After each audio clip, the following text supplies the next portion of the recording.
This is a motor you've run before, right? Yeah, we've run a couple laps on this one before, so I'm not concerned about this.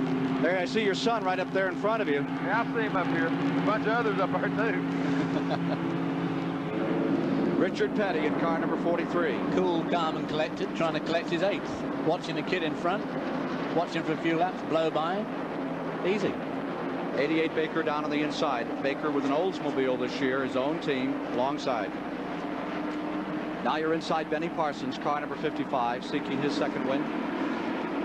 Coming around 3 and 4. Benny Parsons, are you set to pull this one out of the fire today?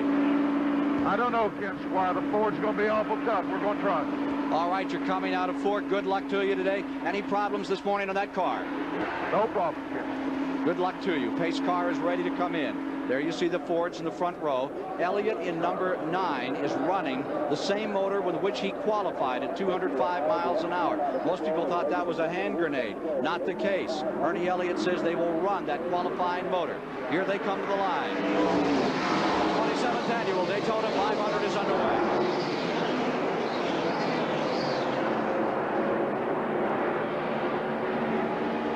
Elliott on the brake.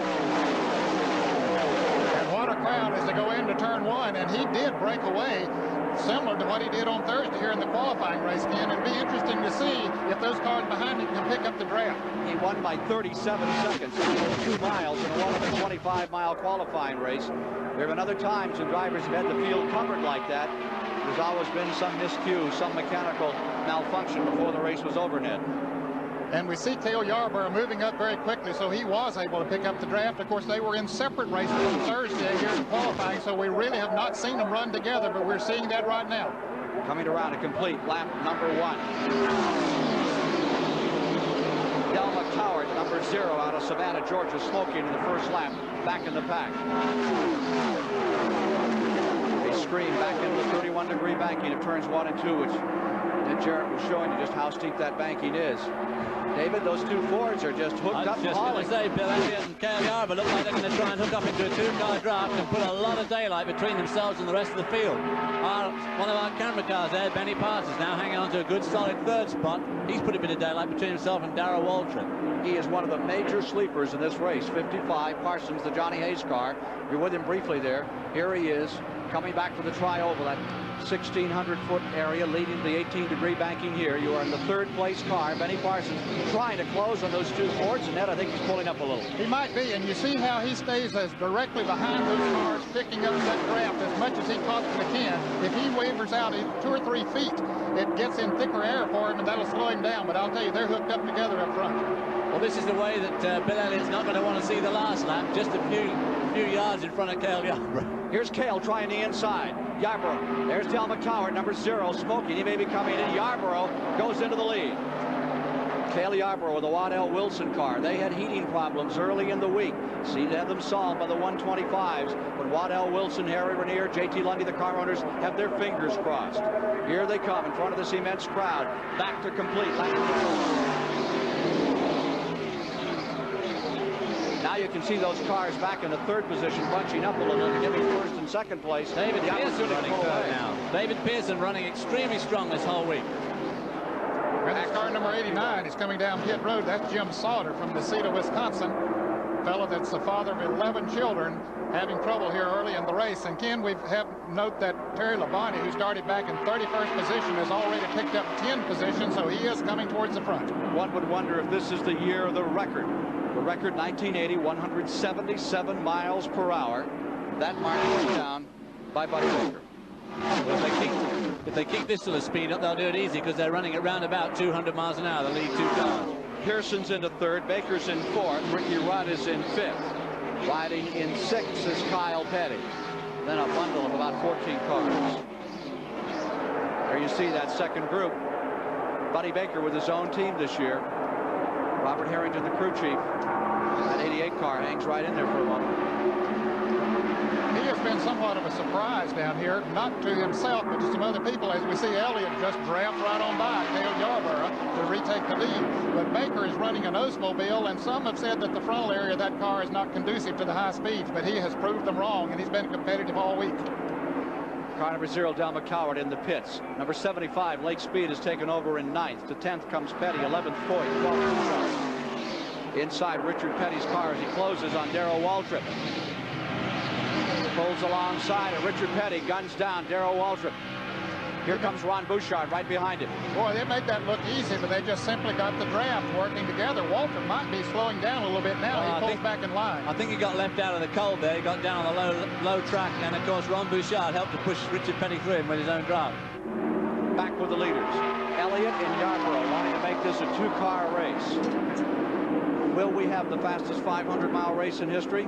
To be decided. And here's Elliott and Yarborough certainly getting at the program. Yes, they are, Ken, and it's interesting that they've switched those positions a couple of times already this early in the race. That will keep them from running away from the field. But with the Cale's car in particular has had some overheating problems, and we wonder if they're needing to switch in order to keep the cars cool. Let's go down to Chris Economack in the pits.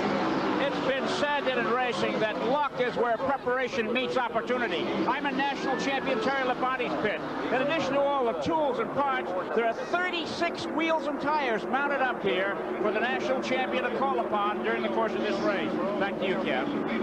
Battle continues, 9 and 28 for the lead. Further back, we now have two cars working on each other in the third position. That's two really old-timers and incredibly fast guys. Buddy Baker and, of course, David Pearson there. Buddy Baker, the winner of the fastest ever 500-mile right here. Here's Richard Petty pulling up to battle Benny Parsons. Third place car, Pearson, then Baker. And now you see Richard Petty working along with Parsons and right behind them Bouchard. Watching that fence go by gives you just some idea of how fast these guys really are going. 6th, 7th, and 8th there. Richard Petty on his high line there, closing in on Benny Parsons. Probably going to slingshot by any second now. Or maybe he'll just draft a little bit to try to pick him up. Yeah. No, he's going to try it on the outside. He had a notion on the inside, then moves the other way. That's Richard Petty. Not going to quite make move it. on Parsons. Petty changed motors this morning. They found a leak in the oil pan on one of those 3 Dan Gurney engines that were brought here. This is an engine they tested. Bouchard gets dragged along and pulls up a spot as well. Benny was able to slip in behind Bouchard there, because sometimes you get left out in the cold and you really had it. Again, the leaders. Elliott in the number 9. This car with incredible horsepower. There was no wind tunnel testing done on car number 9. There was a lot of talk about how slick and fixed up it was. It never got in the wind tunnel at all during the winter. It's amazing at the job that those fellas have done. Their garages down in Dawsonville, Georgia, sort of away from the engineering points of America, but yet they've come out here and just run tremendously. 16 hour a day is what it takes. And Bill Elliott's crew, Ernie's brother Dan, with their fingers crossed as they come around to complete lap number 9 of the Daytona 500.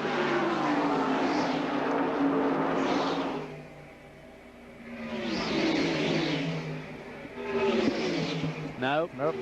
Old A.J. Foyt slipped up there now with Richard. He's I tell you, Labonte is on the move. He's coming. Where is he? Where is 2, he now? 4, Can we 6, isolate 8, that, 10, 12, 14, 16th. 16th now. Yeah, And Labonte. he's in a pack there that he's about trying Tell to us pass. where Labonte is when we come back, and we'll play with him. 16th. Where did he start? I'll tell you who's running. 31st. It's the 7 car, the Wood Brothers car. Kyle is up to 5th. Yeah. Here comes Richard after his son. Yeah. Ricky Rudd's going well, too. How fast? What's the record for the first 10 laps, sir?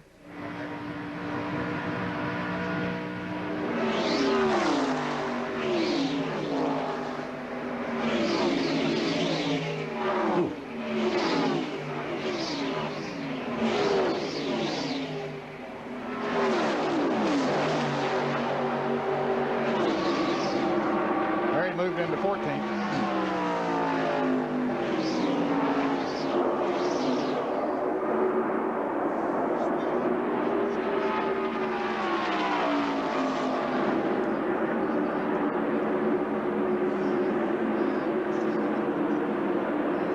Richard's losing on turn 3. Good grief. Have you seen that? Yes. Boy, oh boy.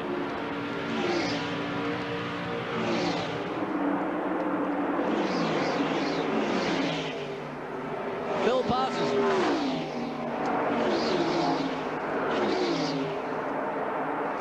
Boy, you better keep training on that Richard Petty, Phil Parsons. Ah. Okay. Labonte has moved to 13th now.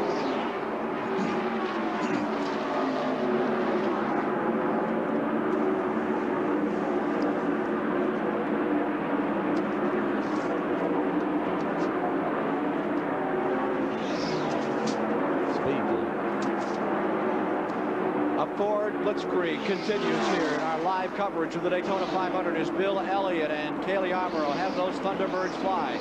David Pearson, meanwhile, maintains the third position overall of the field. Just moments ago, Richard Petty almost had the car go right into the corner, all the way to the wall in the east banking of the track. He was able to gather it up. He lost a couple of positions. On the move is Terry Labonte. Now you're inside Richard Petty's car, number 43, as he's trying to clamber back up through the standings. His son Kyle is running very well in 5th overall. And a car that is really making a move now, Ken, is Terry Labonte, the Grand National Champion. He started back in 31st place. He's already moved up to 13th. So he really has that car number 44 on the move. Dale Earnhardt in the car number 3 is hooked on to him as he came by, but you can see him now moving up on Harry Gant in car number 33. 13 laps now complete.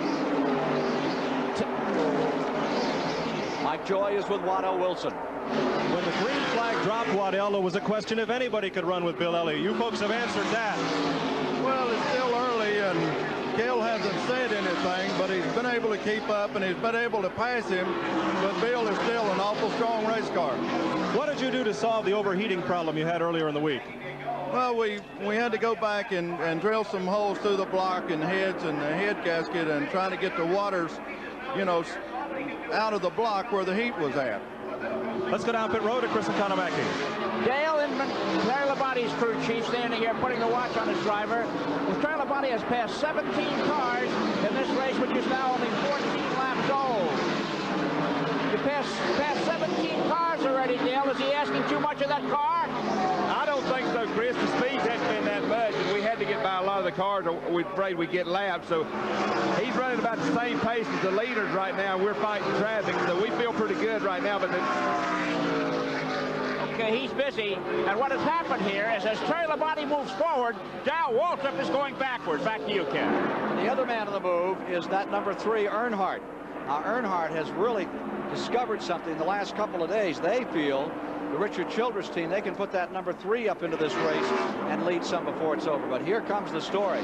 At number 9 and 28. Now it's the 28 turn of Cale Yarborough to stay in front. Bill Elliott staying there behind in second place. Well, I know it's a bit early to say so, but these guys are lapping at about 196 miles an hour, and I think they're sandbagging, quite frankly. Richard Petty behind his son and Ricky Rudd. There you see the 7 car, the Wood brothers. Kyle Petty driving for the Wood brothers, who turned that number 21, the number itself, over to David Pearson. Here's Ricky Rudd. I think that's Ken Reagan's car there. Yeah. Unadilla, Georgia, with some motor trouble early in the going. Ken, he had an accident in Thursday's qualifying race. Cars wrecked in front of him, and he was a victim of circumstances. They've worked long and hard to get that car prepared to get it back in the 500. Cale Yarborough is going to be the first man in history to win 3 consecutive Daytona 500s. Richard Petty won it in 73 and 74, back-to-back. But in the next year, 1975, he finished back in 7th place. Well, Richard Petty has done more driving here today than anybody else that I've seen out there, even though Terry Labonte has done a masterful job of moving up through the field. But Petty has been up to 5th, and he's been back from there to 9th and 10th. He is really driving his heart out. 3.5 seconds between this group, this front 2, and the 3rd, 4th, 5th, 6th, 7th, 8th cars all gathered up. I think they I think these two guys are just driving as fast as they have to do to stay in front. I mean, they're not going to run away with it, because it's going to be politically dynamite if they do, but they're not running as fast as they could. They're running 200-mile-an-hour laps in the qualifying race, and they're turning only 196 now. Of course, there is a little difference in the racing conditions. As you mentioned at the top of the show, it's warmer today, which would cut the speeds a little bit, plus the fact that the 300-mile race yesterday, putting a little oil and grease on the track, that'll slow them down some, but I agree. I don't think they're really showing their hand yet. They're running away. Average speed through the first 10 laps, 199.557 miles per hour. 199, and that first lap getting cranked up to speed, well over 200-mile-an-hour laps by those 2 leaders. Perhaps they aren't sandbagging. No, I don't believe they are, David. Not at that kind of a Well, in that case, David Pearson and Buddy Baker are doing extremely well to only be a couple of seconds behind at this stage. Now, running behind these front 2 cars, about 3 seconds back, David Pearson in the 21 and Buddy Baker in his Oldsmobile in 4th. Then it's a bit of a smoker going down there to turn number 1. bottom of the racetrack. We've got one. He's way up high in the groove, as you can see right here. Car number 17 of Ken Reagan, who was in the pits just moments ago. That's a valve cover situation. They won't let him stay out there like that. No, that'd give you heart failure if you could see that when you were coming 200 mile an hour down the back straight and you saw that cloud of smoke on the corner. Cars in third and fourth are running several seconds back from the leaders, and now there's a gap back to the fifth position. Bouchard, followed by Petty in sixth, Kyle and Richard Petty in seventh, Benny Parsons in eighth, Dale Earnhardt in ninth. Going 10th is Phil Parsons, A.J. Foyt is 11th, Ricky Rudd is 12th, Bobby Allison 13th, Harry Gant 14th, Lake Speed 15th, Greg Sachs 16th, Labonte has taken Sachs and Speed out. He's pulled up through there. Let's go to Chris Economac. Boy, that car is really... Okay, I'm down here with Junior Johnson. Things are not going well for Darrell, Junior. What seems to be the problem? Well, right now, I think his car's either loose or pushing one. We don't know which one because he hasn't told us. But I think it's, you know, just buying a little time till we get a pit stop to adjust the chassis. There's nothing wrong with the car other than it's either pushing or it's real loose, one of them. You can fix that with a wrench, huh? True. We get a pit stop, we can adjust the chassis, and he should be all right. Okay, Junior Johnson, not ruffled at all about Darrell's balls in the back. Ken, that's exactly what David Hobbs talked about at the top of the show, because of the difference in the temperature today makes a difference in how those cars will handle. Smoker down in turn number one. Ken Reagan's laying a ridiculous stream of smoke. He must be able to see that in his rearview mirror. Here's Petty coming up on the smoker. That's his son Kyle directly in front. That number 44 car has backed up to 16th position. Remember, we were reporting a few moments ago, Ned, how he had progressed up to about 12. He has backed up a little. A guy who's really come on strong, who we sort of let slip by, is Bobby Allison, who started off even behind Labonte in 34th place. He's up to 13th. Kyle Petty right here in front of Richard Petty. Kyle, do you take it easier racing against your father than you do with the other competitors out here? It's the type of deal where, you know, I feel a little bit more comfortable with him because I don't think he's going to cut me off as bad as maybe somebody else would. But, you know, I don't think he gives that much more to me, and I don't give that much more to him than you would anybody else. There's Kyle Petty nipping down underneath Ron Bouchard in the 47. Kyle Petty still moving. Ken Reagan coming in. Of course, this is a bit of a make or break year for Kyle Petty, I feel. He won his first ever race right here on the Super Speedway in the ARCA race. But since then, his racing's been a little bit indifferent. He's driving with the Wood brothers this year in an absolutely first-class effort, away from the family influence. And I think this is going to be a very important year for Kyle Petty. There's Richard Petty's car, number 43. And there you see Bouchard twitching a little as he comes off turn number 4. Bouchard in the 47 car. Some great pictures out of Richard Petty's car here. They come into the tri-oval right under the box here. 7-time winner here at Daytona. Again, the fans are not seeing illusions there. Those cars are moving around that much out on the racetrack. Leaders another time. Is that the Dodge, number 67? Morgan Shepherd driving that car today. Buddy Arrington's car. Dodging out of the way. Cale Yarborough now stays first. Bill Elliott maintaining the second position. David Pearson third. Buddy Baker in fourth. We'll be back with more of the Daytona 500 after this commercial message and a word from your local station.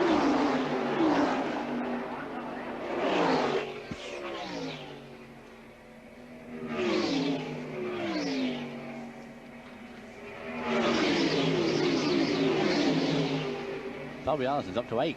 Yeah, I tell you, that's a heck of a race from 5th on and back. Yeah, that's the real NASCAR race out there right now. That's right. Yeah. Can we get 5th? 5th through 12th. The 43, wow. The 3, the 47. Yeah.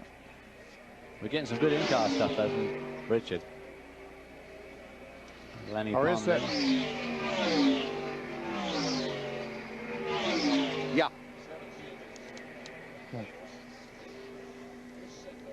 Right. Yeah. That's correct. Yeah. That's the rest of it. That's where all the action's taking place. Yeah. Actually, Ricky Rudd seems to have broken away, hasn't he? Is that him? No, I don't think so, is it? This isn't him here, is it? No. Petty leads that group. Yeah. Petty and Earnhardt. Yeah. And Bobby Allison's come up incredibly well.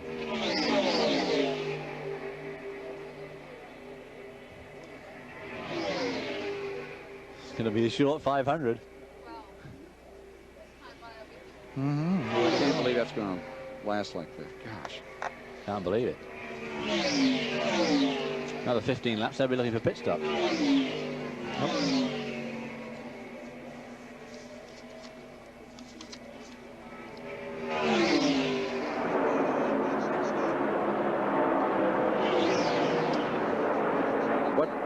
What position is Bodine? 23rd.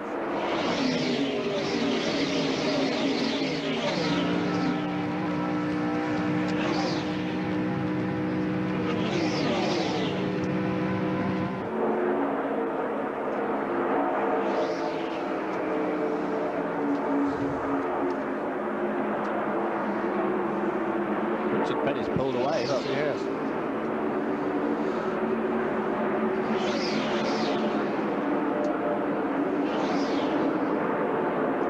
Let's have a look at the back of Richard Petty's car if you can, because he's...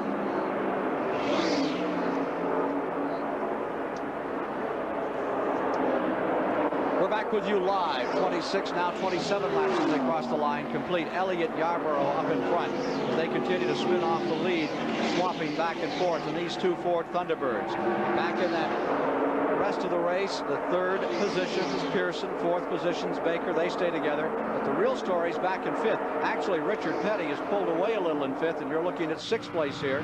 And from Richard Petty's car, you look back at the sixth position. Allison, Earnhardt, Bouchard have been dicing it out back there in sixth. Now, Jarrett? They have been changing around quite a bit, and just moments ago, Petty was right in the thick of that battle, but he was able to break out of them and pull away, and that's very unusual. Yeah, because he worked his way right up through that bunch of cars, got into the front and proceeded to pull away. So that makes you think that Richard Petty's car, as always in this Daytona 500, is incredibly strong. Average speed through 20 laps, 50 miles, is reported by NASCAR at 195.228 miles per hour. So the leaders brought it down a little there. Buddy Baker in that Oldsmobile has come up to third. David Pearson to fourth. Richard Petty in fifth. Allison showing his sixth.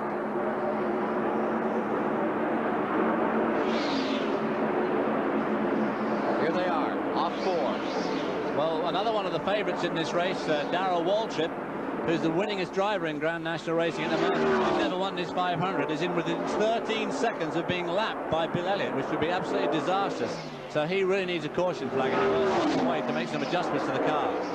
Well, everyone thought that Elliott would be told to come down a little and not run as strong after the 125-mile qualifiers. But very one-dimensional about this business of getting on with the program, and Cale's willing to run with him. Cale is making him really run faster perhaps than he might want to at this stage of the game. He can't afford to really punish his automobile, Ken, and you wonder, running almost 200 miles an hour, how much punishment is he giving it? But the car is handling so well in the turn, so is Yarborough, that they perhaps are not punishing it that much. And sometimes, Dave, when you slow down, it punishes the car more than if you run. Absolutely. If you run up at a very unnaturally slow pace, it's the worst thing you can do. You lose concentration. It doesn't help the car either. And I think that these two guys are racing well within theirs and their car's capability. 29 of the 200 laps complete, and the man who has broken away from the big draft is Richard Petty, maintaining his position in fifth. And right now he's gaining on the third and fourth place cars of Buddy Baker and David Pearson. Here you are riding with Richard Petty into the back straightaway, down behind Lake Lloyd, moving right up against the wall and trying to overhaul fourth place man David Pearson, third place driver Buddy Baker. And those are the men he's after. On your screen, you see the David Pearson car. Winner here in a great battle with Richard Petty back in 1976. In theory, they should be in the better position because they've got a perfect two-car draft set up, and Richard's all on his own, but he is definitely making ground on them. And Bobby Allison is going away with him, too. He's broken away from the group. Bobby Allison coming up from 34th position on the grid. He's making a fine run for the front here. Dygar team has had its problems, but it seems to be getting straightened out. There are your leaders. Still Elliott in number 9. This amazing crew out of Georgia. 12 people in the entire operation. At the end of last year, the last 4 or 5 races, number 31 pulls on pit road. Slick Johnson. Remember, he started dead last. His father's name is Junior Johnson. not the same as the gentleman up here with cars 11 and 12. Not the same. They're from South Carolina. Junior Johnson that we know of more prominently in the sport is from North Carolina. Well, I make it now that Darrell Waltrip's only about 7.5 seconds away from being lapped. He must be getting pretty desperate. Bobby Allison also is closing up on car number 43, Richard Petty. Allison in the 22 car, who's won the Daytona 500 twice. And I can't believe we're going to stay at this speed. They've de-escalated a little on 9 and 28, but they are just kicking those cars around at over 190 miles an hour. And here's Yarborough dropping inside. There's the Dodge, the single Dodge car. I keep hearing stories a couple of years the Dodge will have a super sleek race car out here. I hear in 1986 that they do have a car coming that might be conducive to these kind of speeds. Another car coming down pit road right now is Mike Alexander in car number 84, having some early problems here as he rolls into the pits for a change of left side tires. Well, Iacocca being head of the Chrysler group, I just can't believe they're going to stay out of racing, because he was such a major force in Ford's racing 2 decades ago. I would certainly hope that they bring in a team. They have two. One for Buddy Arrington, who's carried their colors through thick and thin year after year when they just didn't have the pieces to really go racing, but Arrington hung it out because he liked to race that particular mark. Well, I'm sure that factory group is going to be back in racing with so much emphasis from Ford and now from General Motors trying to catch up. I'm sure that Chrysler are going to join in. They're the Fords, and you just saw the GM products running out there for a moment. David Pearson settles in with his Chevrolet and Buddy Baker with his Oldsmobile as the battle continues here in the 27th annual Daytona 500. Records are just being splattered and shattered by these two men. Number 9. Now there is Schrader in the Junie Donlevy Ford. Great midget, great USAC stock car driver, sprint car driver getting overhauled. The only rookie in the race, Schrader, getting lapped by Bill Elliott. Here's Ricky Rudd and Kyle Petty into the pits for the first of the scheduled pit stops. Have done 33 laps. I should have thought they could have gone a bit longer than that. Here's Mike Joy. This will be a scheduled pit stop. You see a little bit of paint on the left side of Kyle's car where he made contact with somebody's white paint job. Right side tires and fuel, that's standard on a first green flag pit stop. Leonard Wood hops around the car and Kyle is away. Leonard Wood nearly got run over. That was a 13.5-second pit stop. Quite a long stop, but not too bad. Car number 28 coming out of pit road. Cale Yarborough, one of those leaders. Also in is Tim Richmond's number 27. Ken Schrader is pitting. As we're up to a pit stop time in the race. Everybody changing right side rubber as well as putting fuel on board. That mechanic had a little trouble getting the right front off of Cale Yarborough's car. That cost him an extra second or so. Ooh. Buddy Baker's overshot his pits. He's going to have to go around. He's not allowed to back up in pit lane, but he is. Well, he's backing it up there, but that's going to cost him a lot of extra time as Cale Yarborough goes.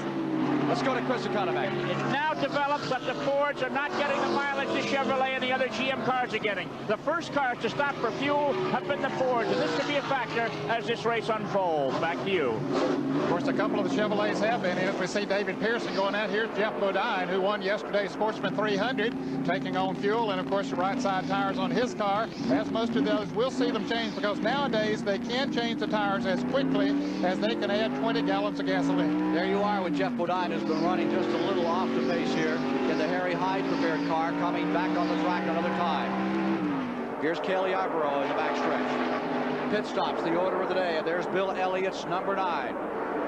As matters stand, NASCAR scoring reports Elliott first, Richard Petty in second. There's Rusty Wallace getting lapped. 1984 Rookie of the Year, driving for Cliff Stewart. And here's Elliott coming in. He got some fair range on that car. He's run 35 laps. Ken, they have really worked on that. It has been said for a couple of years, and in fact it's been proven that the Fords didn't get the gas mileage that the General Motors car did, but Bill Elliott and his brothers went to work on that, and towards the end of 1984 they were getting at least as good a gas mileage as the General Motors car. Lets him run a few extra laps, possibility of catching a caution. Of course he didn't here today, so they changed the right side tires on his car. Benny Parsons coming down pit road, so is Phil Parsons, Joe Ruttman, and Harry Gant. So this is pit stop time. They would, many of them would hope to make it. And it looked like the car died when they took it off the jack. He got it quickly fired and is heading back out into the wall. Long stop, though. 16-second stop for Bill Elliott, which is quite a long stop.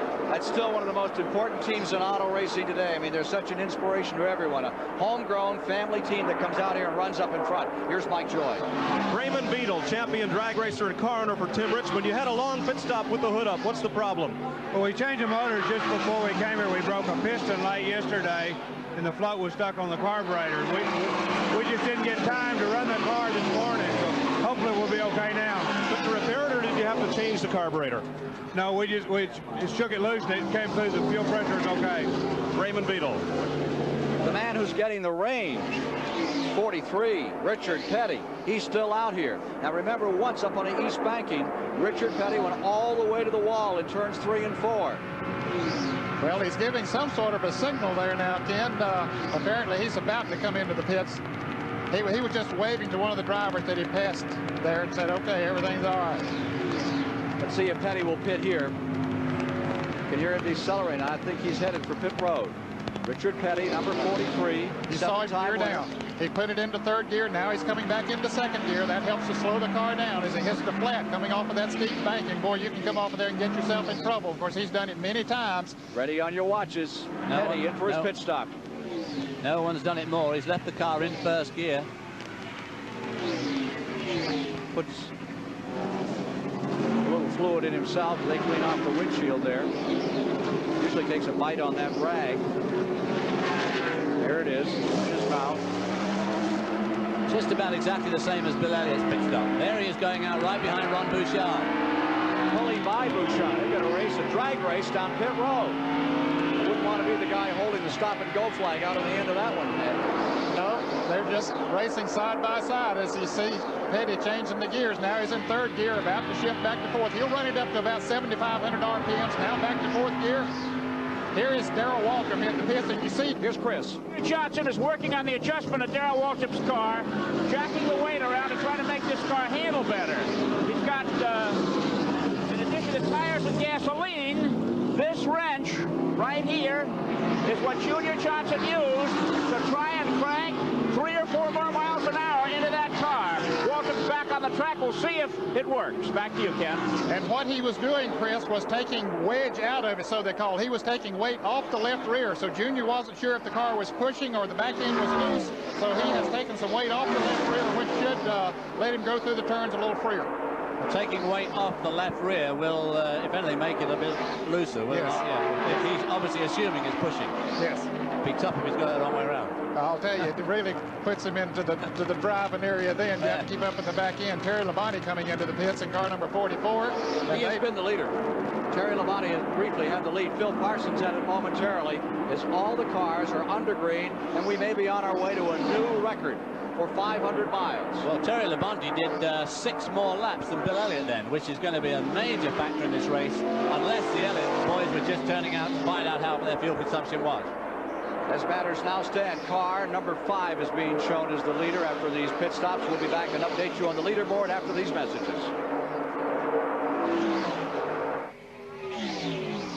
Okay. Talking about the record, he goes right there.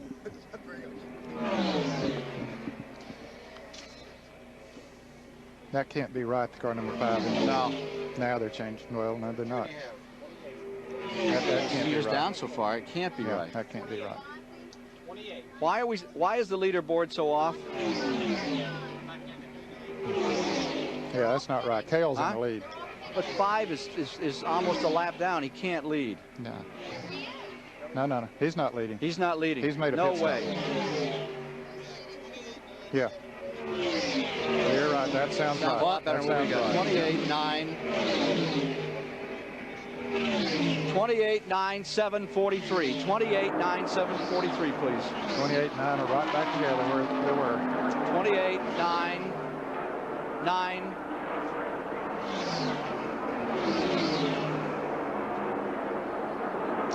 Seven, 43.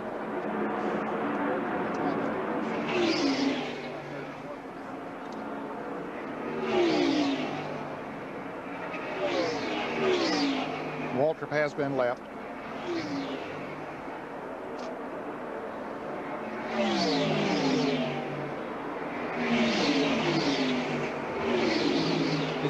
Labonte's in third place. Huh? Labonte's in third place Richard. now. Yeah, and then Richard. Labonte had a tremendous pit stop.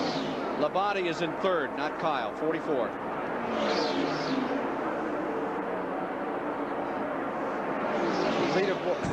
Labonte is third, now. then 43. Well, now Labonte's slowing down. I think Richard's in third. Yeah, Richard is now. Labonte slowed down. Yeah? Well, a little bit now. He's picked back up. But Richard's in third now. When they came by here a moment ago, it was the other way.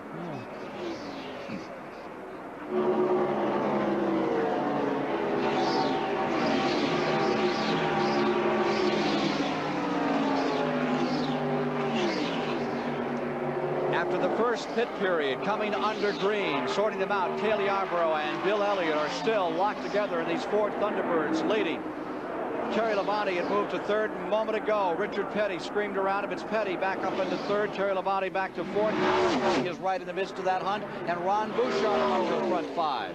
With David Hobbs and Ned Jarrett, I'm Ken Squire. And we're seeing the records tumble here at the Daytona International Speedway between the onslaught of these two drivers, Cale Yarborough in the 28 and the number 9 of Bill Elliott. Well, they're average over 192 miles an hour, taking into consideration the pit stop.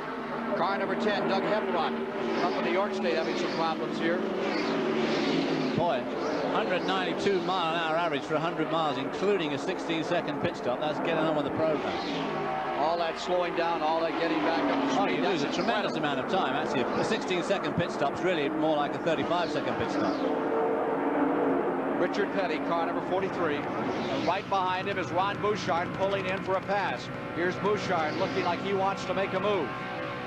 Ron Bouchard in the 47. As you look at the battle, Richard seems to be quicker through the turns 2 and 3 and 4 there.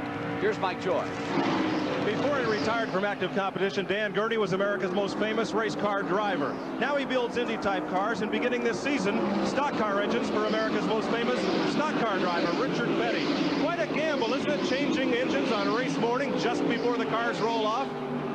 Well, it really was the smallest gamble we could come up with. We had a small leak, and rather than try and repair it and not know whether it was going to leak again while we changed engines, we knew this engine was a good one. There were no leaks. Well, from the smile on your face, you're obviously very pleased by how Richard's running right now. I am. I feel like we've been thrown into the deep end, to say the least, and I'm really very, very tickled the way Richard's going. At the moment, he's running a little bit faster than the leader.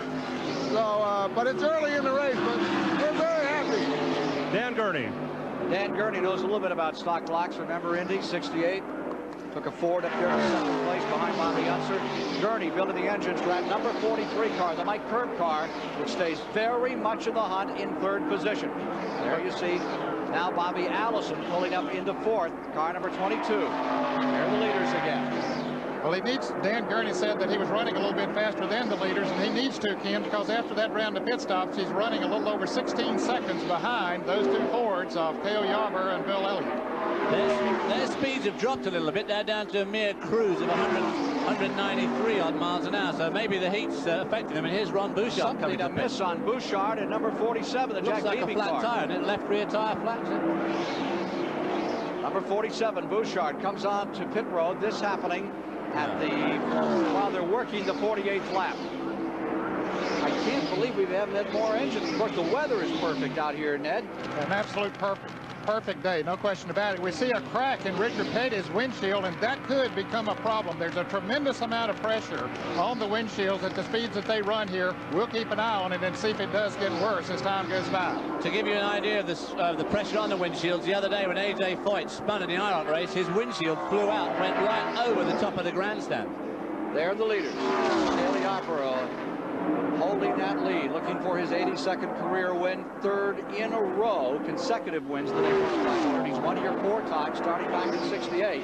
And now there's Bouchard's car. It was a little more than a flat tire on it. They have the hood up on it, trying to see if they can find out what the problem is. It looked like the car was just coasting into the pits. Maybe the ignition or something went out on it. It looked like it was a bit down on the left rear, but obviously it's the engine.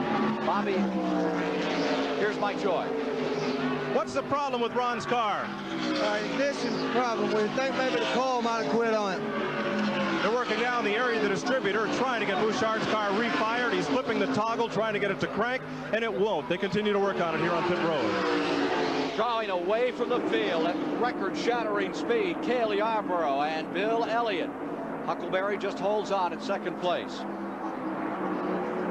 From the Goodyear blimp, you see the leaders fighting it out on the 31-degree banking. The world center of speed. More in a moment.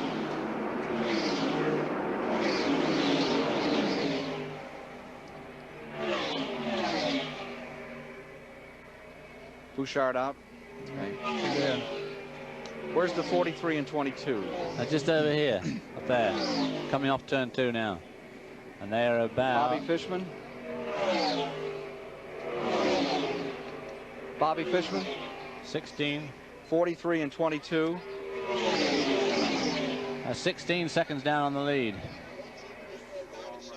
Okay, great. Thank you. It's the last time we went this long without a caution.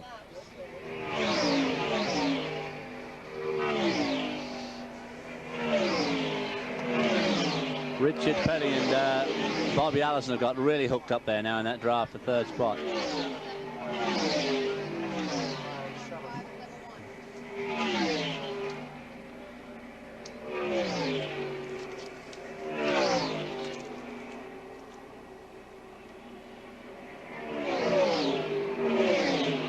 Is that a new record?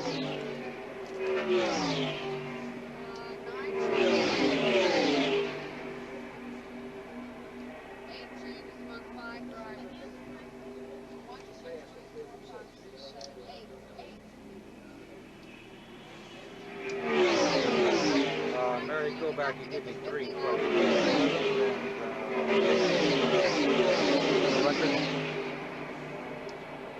Record. Find me an old record. Ask press box.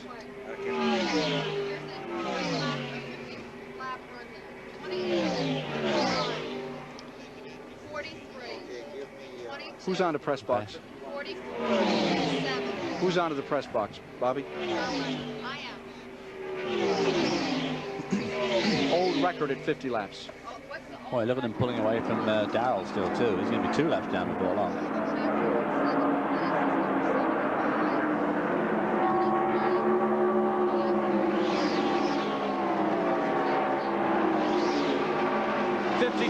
Of the 200 laps have been completed in the 1985 Daytona 500, and at the 50 lap 125 mile mark, these leaders are averaging 191.571 miles per hour. You may be witnessing the fastest 500-mile race in history. The record, 177 mile an hour average, established by Buddy Baker in 1980 here at Daytona. 191.571 through the first 125 miles. Now you're looking at the 3rd place battle. Bobby Allison is up to 3rd, the 2-time winner, and the 7th. Kyle Petty is showing some smoke. That's the Wood Brothers car, and of course Kyle has been running very well here all day, but this is definitely an unscheduled pit stop and smoke coming from it.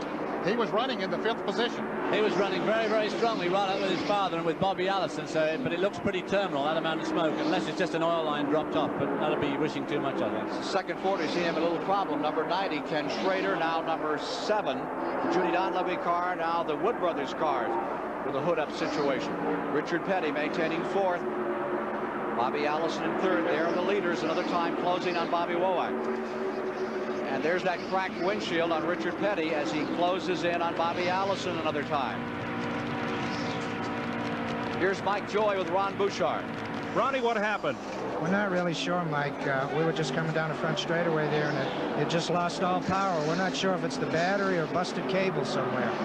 They're going to try to change the battery, and the problem with that is for weight distribution, the battery is located behind the driver and low in the chassis, protected by a steel case. They've got to take off the wheel and get in there to change it. Let's go. So they work on the Bouchard car as we watch numbers 28 and 9 continue to hurtle away from the field. What a performance by these two teams. Both of those cars, Ken, are just handling beautifully through the turns, and of course they have the horsepower to carry them down the straightaway as well. You know, it's just a perfect type of a race setup that every driver likes to have, David. Absolutely. They changed the 2 offside tires, the 2 right side tires in their pit stop, but they're obviously having no problem with the handling at all, even though the temperature has changed quite a lot today. And I guess these two are just working out which one of them is going to win the race, but there is a long way to go yet. With 55 laps complete, further back, the 5th position is now shown as Dale Earnhardt. Richard Childress' car. Moving into the 6th position is Neil Bonnet. Neil Bonnet into 6th. In 7th is Lake Speed. 8th is Terry Labonte. 9th is Benny Parsons. In 10th is Joe Ruttman. 11th is Harry Gant.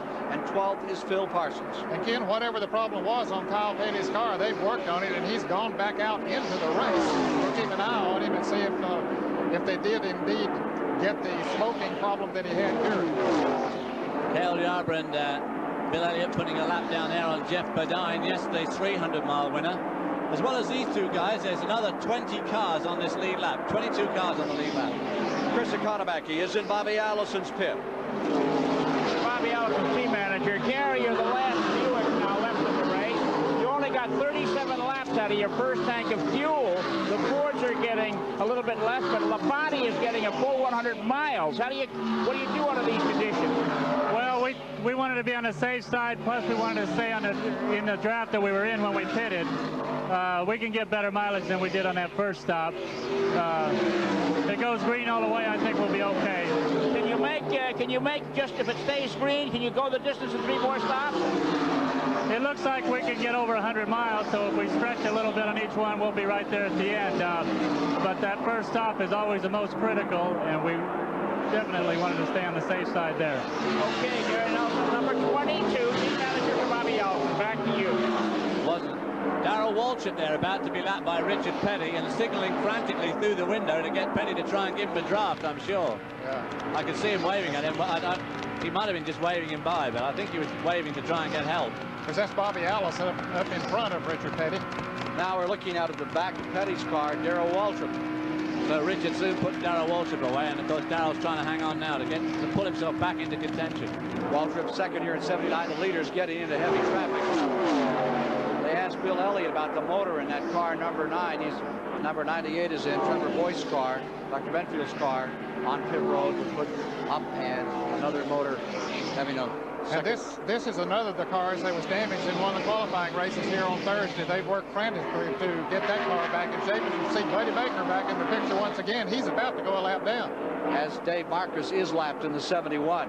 And Buddy Baker was running such a strong fourth in the first part of this race before the pit stop. And here he is just 25 minutes later being put a lap down. Well, he overshot his pit, which cost him a lot of extra time. Bill Elliott, the number 9, was saying he didn't want to know what was in the engines, that he didn't have to lie about it. You think they've tricked those engines up, Dan? I got a feeling that he might know a little something about what's under the hood. There you see the number 4 car, which is running in 10th place. They're reporting Joe Ruttman. That was on the 50-lap rundown. Joe Ruttman in the T.G. Shepard car. New sponsorship, new team that's really come together out of the Morgan McClure colors of a year ago that Tommy Ellis drove. The smoker on car. That is Joe Ruttman's car, smoking badly. He just did a good job there weaving through the traffic, trying to hook up with Benny Parsons there in the number 55, but looks like Joe Ruttman's about to come to a stop.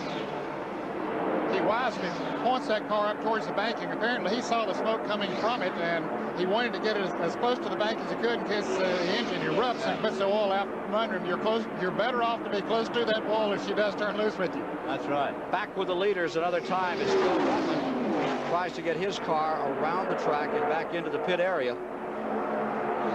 Cale Yarborough stays up in front. Looks like he just might do it. Win 3 in a row. Become the first man to do so. And they're going to give Kyle Petty the black flag. He's leaking fluid. Elliott goes for the lead another time. Bill Elliott back in front. Remember, he's only won 4 Grand National races. Well, what an impressive racer. What an impressive human being he is. He certainly is. He is an all-American boy, no question about it. Very determined, very quiet, shy, but he can flat drive that race car. A lot of smoke out of car 7, Kyle Petty's car, going into turn number 1. They had a black flag out for him, and the indicating board is on for Kyle Petty, who'll have to bring it on in. And car number 4, Joe Ruttman, finished 3rd here in 82. That car is off its feed as well. Elliott first, Yarborough second, Allison third. Petty remains in 4th. The Harold Kinder, they're on the flag stand overlooking procedures here. Now Buddy Baker's going to want to try and hang on to these 2 lead cars and keep right within touch, which he seemed to be capable of early on, because if they throw another caution flag, it would give him a slight chance to unlap himself coming to the line, which of course would give him his lap back. Here's Cale Yarborough down on the inside as 88 Baker goes blowing by him. That car is slowed down. Cale Yarborough is slowing up. Yarborough is out of it down into the first turn. He's out of the throttle. Here he is slowing down, coming to turn number 1. You saw Baker scoot by him. Definitely something is amiss in that car. We reported that in all of the practice and the qualifying, he was having overheating problems. In the clash last Sunday, he had overheating problems, but then he ran the full 125-mile race. Thought they had that problem cured, but there is something wrong. Whether that's it or not, you can see him weaving the car back and forth again. I don't know what that means. It's almost like he's looking to pick up fuel. 62 laps have been completed. Cale Yarborough. Now there's the lonely leader, Bill Elliott, in car number 9. And they are a lonesome team. They don't work with anyone else. Ford would like to have them share things among the 4 teams.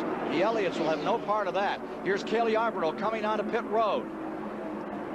Been running up in front all day. Joe Ruttman is also on pit road right now with the number 4 car. Well, Yarborough does not go into the garage area. He stays out. They're changing the right side tire, so apparently he had a flat tire, and that's why he was weaving.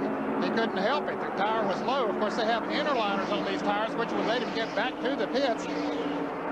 This will put Petty into second. Move Bobby Allison up to third.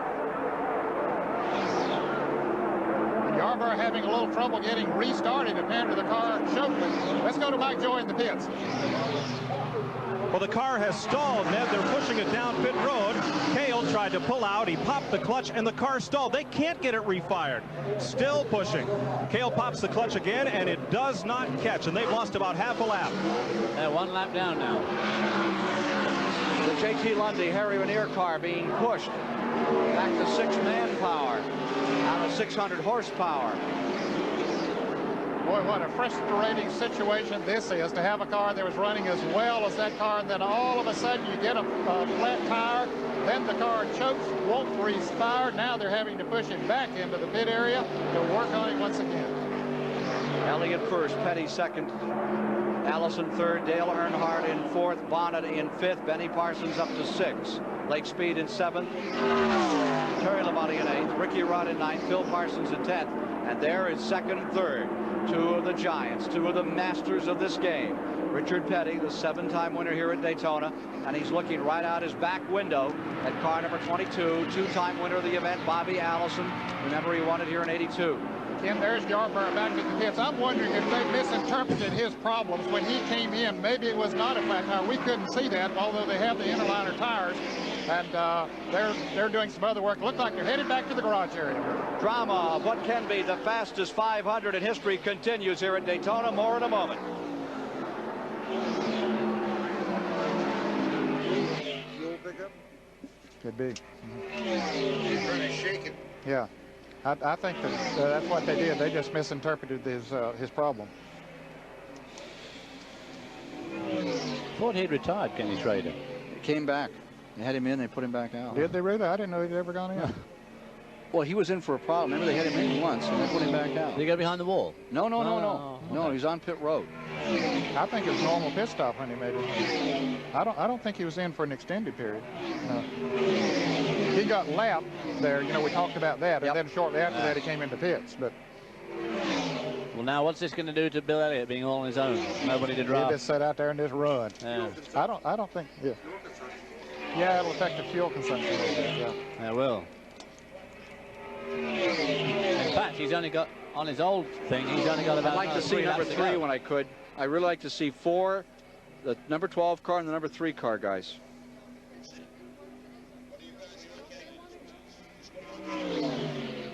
What do we have for leaders? 9, 43, 22, 12, and number 3. Can we get any records? Elliott's got a 22-second lead right now. I think he's pulled out then on his own. 4 seconds, 5, 6 seconds. Yeah. Terry Labonte's in the pits. Keep on him. Oh, going behind the wall. Schedule, going behind the wall. Labonte's on it. Labonte at the TV tower. They're going to work on it. They quit working, they're pushing it back. There's Brooks in the Petty Enterprises car in the pits.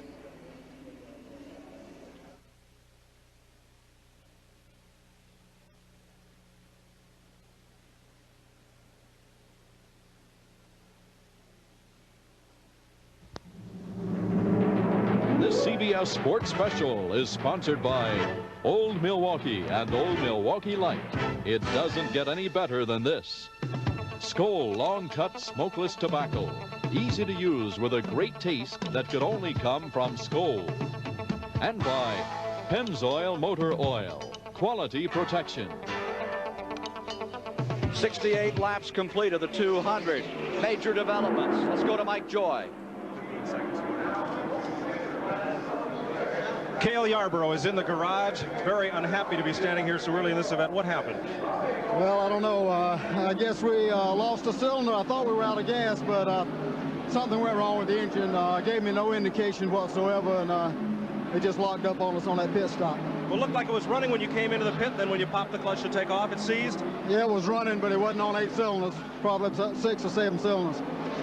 Who is your bet to win this race? You've had a chance to run and draft with Bill Elliott and some of the other cars. Well, Bill Elliott doesn't have any competition now. Nobody will even run close to him. Well, that's what they said about Cale last year, and he did run away. Let's go to Chris Economaki. Down here with car 44, it's behind the pit wall. It's being worked on by a battery of mechanics. It's on jacks. The hood is up. Terry Labonte is sitting at the wheel, waiting for these repairs to be completed. What's wrong, Terry? Chris, the clutch started slipping. I think we've got an oil leak or something that's getting oil in the clutch.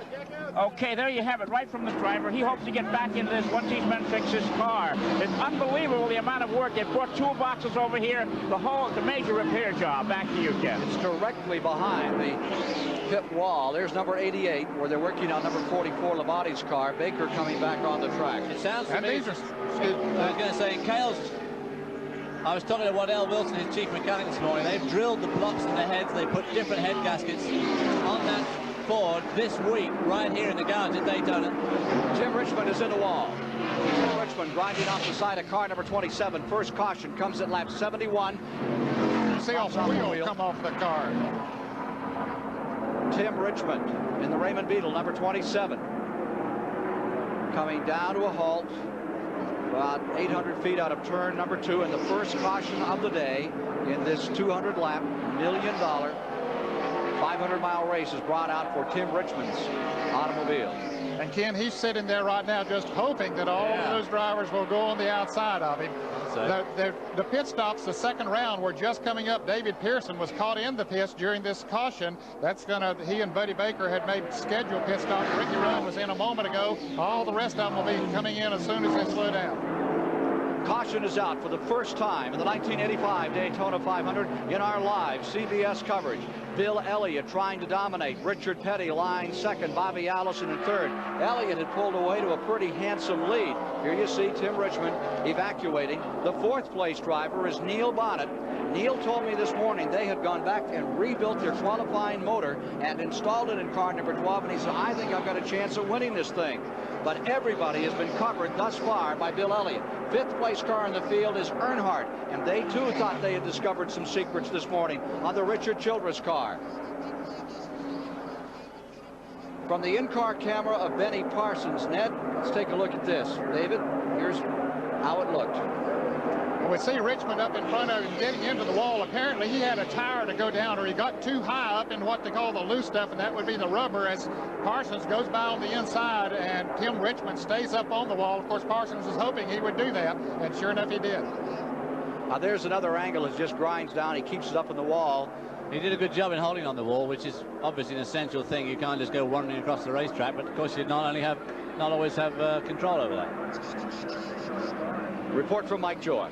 Here's Barry Dodson, Tim Richmond's crew chief. What did Tim say caused the crash? He told us about 2 laps before he crashed, after we put some new tires on it, that something was vibrating and shaking as he went in the corner, and evidently the car broke a wheel. He said it was fine, and then it was in the wall, and there was nothing he could do about it. It felt like it broke a wheel, and, you know, it was a brand new wheel. So apparently they're out for the day. Race drivers are unique people, but none perhaps more unique than the driver of car number 27. Tim Richmond has a style all of his own. It's just something that it doesn't affect me. It doesn't intimidate me. Baby, look at me and tell me what you see. I thrive on competition. I mean, it's like I'm addicted to competition. I can catch the moon in my hand. Don't you know who I am? The competition here on this boat, on the cigarette, is the wave. Me trying to fly one wave and miss the next one to get to the next one. I'm gonna live forever. I'm gonna learn how to fly. Tim Richmond knows only one way to go: all out. His lifestyle is, to say the least, different from the other Grand National drivers, even his home, a yacht at Fort Lauderdale. Race cars and boats, they go fast, but in a boat, you've got the ocean that conducts business the way it wants to. Fire on Richard Petty's car number 43 on pit road. A fire on Richard Petty's car number 43. It is caught on fire, leaving our feature for a moment.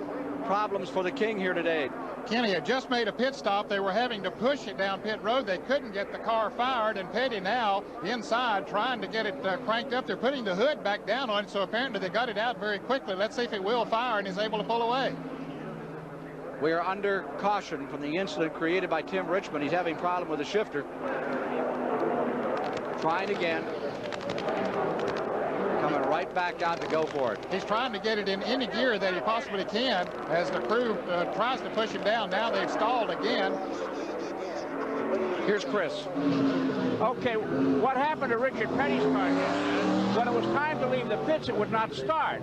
So the crew members were pushing it, and the still wouldn't start. So one of the crew members got a spray can of ether, and that helped the car start. And he sprayed under the hood with ether, and the ether caught fire. Now the engine is running, and it's being brought back because some damage apparently has been done under the hood. A tough break for King Richard here.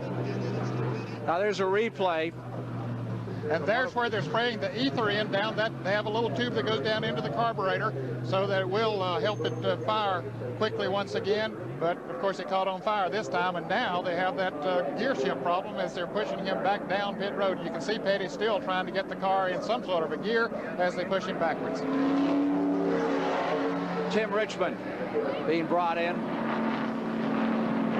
We saw him get out of that car a little bit earlier, climb up on the sand bank that separates the racetrack from Lake Lloyd here at the Daytona Speedway. But once the wreckers got there, he decided to crawl back in and ride back to the garage area. Richard Petty's car resting back on pit road, being administered to not many people around it now. Anytime you have an accident like Tim Richmond, the best thing is to get away from the car as quickly and as far away as possible. Well, let's pick up that feature about Tim Richmond as we left off for that late breaking development here in the Petty story. Tim Richmond knows only one way to go: all out. His lifestyle is, to say the least, different from the other Grand National drivers, even his home, a yacht at Fort Lauderdale. Race cars and boats, they go fast, but in a boat, you've got the ocean that conducts business the way it wants to. It conducts the business of the boat and the driver in the boat. Compared to what the race car is, the driver is conducting the business with the racetrack and the race car. Keep it going now. Good. All right. Tim Richmond's daily training program is uniquely Tim Richmond. I'm not here for the women. I'm here to get Tim Richmond's body totally in shape and mentally in shape, which is going to help me on the racetrack and off the racetrack. And actually, you know, it probably is better for me in there with 30 girls, because if I start slowing down and they're still doing it as hard as they are, and I kind of start giving up a little bit, you know, it keeps me going, because I don't want to look bad in front of them. Diet. You've changed your diet. I've changed it 180 degrees. Brown rice with raisins and bananas in the morning. I come back after my workout. I'll have some steamed potatoes, broccoli, onions, peppers, whatever. And in the evening, just spaghetti noodles, and that's it. You put the nutrition and the exercise together, and you're right there. It is a different life than other stock car racers, and it bears the special stamp of Tim Richmond. I do like some of the nicer things of life.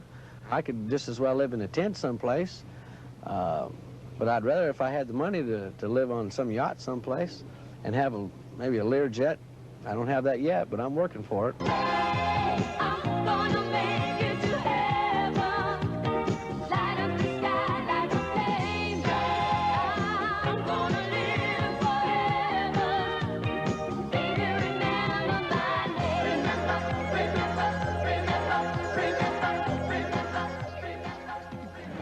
Tim Richmond coming out of the Daytona 500. Gave it his best shot.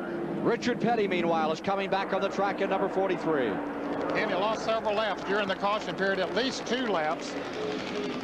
But thank goodness that problem happened under caution. Of course, he wouldn't have been in the pits had there not been a caution. All the drivers made made pit stops during this caution period. They went under the hood of both Darrell Waltrip and Harry Gant's car, making adjustments on those cars, and we're about ready to go back racing. Well, of course, if that had been a pit stop under the green, Richard Petty would have lost about 9 laps there. Richard Petty, they're reporting, only has 4th gear. Locked up in 4th gear. The record that is kept here at Daytona for 50 laps, the old record was 1983. Richard Petty at 188.917 miles per hour. The new record at that juncture, 50 laps, 125 miles, is 191.571 miles per hour. The next record to perhaps tumble was a 173.511, which went to 1980, held by Buddy Baker, 100 laps. Here's Terry Labonte. He's about to come back on. After that clutch problem he had. He's lost several laps. Of course, no chance of winning this Daytona 500, but he wants to rack up as many of the points as he possibly can. As they line up on a restart, David Pearson, the Grand Silver Fox, is out in front. Kenny Schrader's car, a lap down, number 90. There's number 9, Bill Elliott, now in second. 12 cars are reported in the lead lap. Running in the 3rd place as they come around for a start would be the Bobby Allison car. Allison running in 3rd. Neil Bonnet should be up there in 4th. Benny Parsons for 5th. Earnhardt for 6th. 7th as they come down for a start, Lake Speed. 8th, Phil Parsons. 9th, A.J. Foyt. 10th, Terry Gant. Field coming to the line as they prepare for a restart here. Here with Benny Parsons on the restart as they come into the tri-oval. There's Joe Ruttman, the T.G. Shepherd car, just on the inside. So after the first caution of the day, we are racing once again, coming around a complete lap 78. Ken, it'd be interesting to see after some of those adjustments by some of the Chevrolet drivers if they will be able to run with Bill Elliott now. Of course, he had himself a very sizable lead before that caution came out. I'm sure he didn't want to see it, but others did want to see it.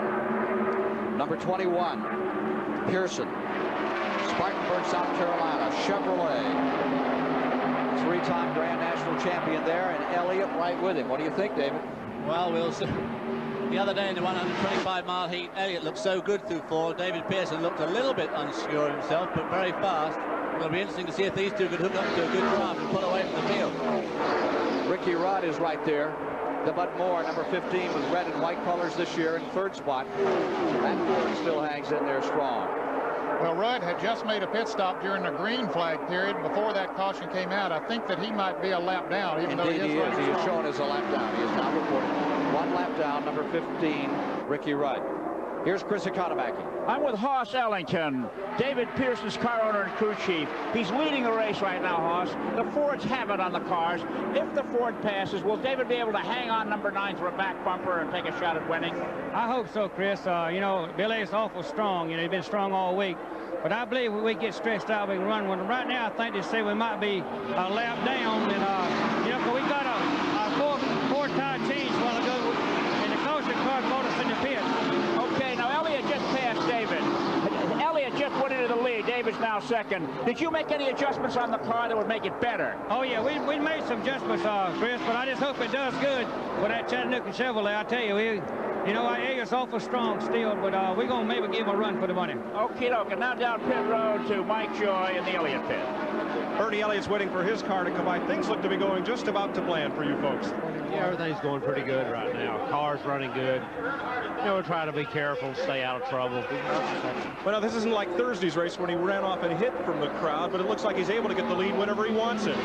Well, I wouldn't really say that, you know. I didn't, you know, I don't think everybody figured all along it might be a runaway, but I never really felt that way. Do you have to try to keep him in check and keep him from running away from the field? Well, not really. You know, it's a little bit different today than it was Thursday. You know, we got a little bit more wind to contend with. It makes the car handle a little bit worse. And you know, everybody's starting to get their cars dialed in pretty good now. And, you know, it's just, I think it's just a matter of time today. You know, everybody gets adjusted up. It's not going to be as easy as it looks. Bernie Elliott. And as soon as he finished saying that, then his brothers pulled out a 1.5 seconds in one lap. Ned, that Pearson car reported as being in the lead lap. When Elliott went by him, he put him a lap down. Well, yes, he put him a lap down when he passed him. The second place car, Dale Earnhardt, is in the pits. He actually was running in second place. And to update the fans, the reason Pearson was a lap down, he was caught in the pits. We reported that when the caution came out. He was making a regular pit stop, so he went a lap down. Here's Dale Earnhardt, and the car number 3, who had moved into the second position. Now that'll move Neil Bonnet up into the second position. So Earnhardt having his problems here in the Richard Childress car. Neil Bonnet, one of those guys that's always been a bit of a sleeper here. He and Terry Labonte were the 2 favored Chevrolet cars, and Neil Bonnet looks like, as this race unwinds, he's right there in a strong second spot. Elliott for first, Parsons in second. We'll be back with more live flag-to-flag coverage of the 27th annual Daytona 500 after this word from your local stations.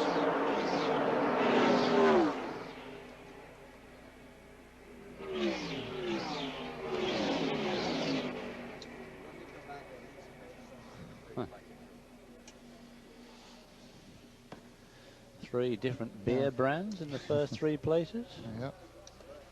Yep. Followed by smokeless Backy. All those vices right up there. Huh? 22 slowing down. 22 is slowing down in turn 3. 22 way off in turn 3. That caused some problems. 22 now into 4. He done blowed up.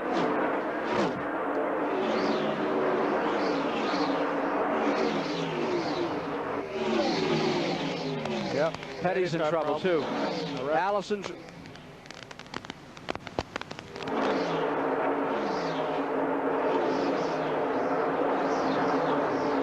Ready for the garage.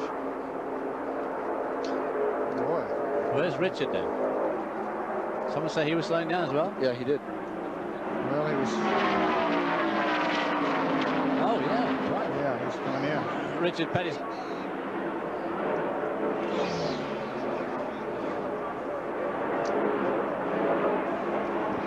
With 83 of 200 laps complete, the incredible pace of this Daytona 500 is catching up with some of the giants. Richard Petty looks like he's retiring. He's brought the car in, and Bobby Allison is on pit road and back to the garage area as well. Just a lap ago, Allison slowed down, took his car into the garage area, and you see Richard Petty steering his right into the place that they didn't want to be for at least for the next couple of hours. Allison right in front of him. Bobby Allison, Richard Petty, both retiring just past the 80 lap mark, with number 9, Bill Elliott, continuing to dominate, destroy the competition here today. That car has been running so well ever since they unloaded it off the truck about 10 days ago. Even though they had a little bit of a trouble in the clash last week, there's A.J. Foyt in the car number 14. Foyt having one of his better runs in recent years, Ken. He was right up there in qualifying. He's doing very well. He's up to 4th spot. Has been running strongly all day. Foyt battling with Benny Parsons. Lake Speed is right there too, number 75. Foyt has just moved around Lake Speed. That Benny takes Parsons. Now here's Parsons coming in at number 55. I think you're right, Ken. The pace that they've been setting here today is really taking its toll, more than anybody expected. As you see Parsons, we're riding right with him into the garage area, another place he didn't want to be at this point of the game. 3, Dale Earnhardt back on pit road. He was running strongly as well. The gate closed on Benny Parsons to even get into the pit area, much less find himself in victory lane. Now there's number 3 back on pit road another time.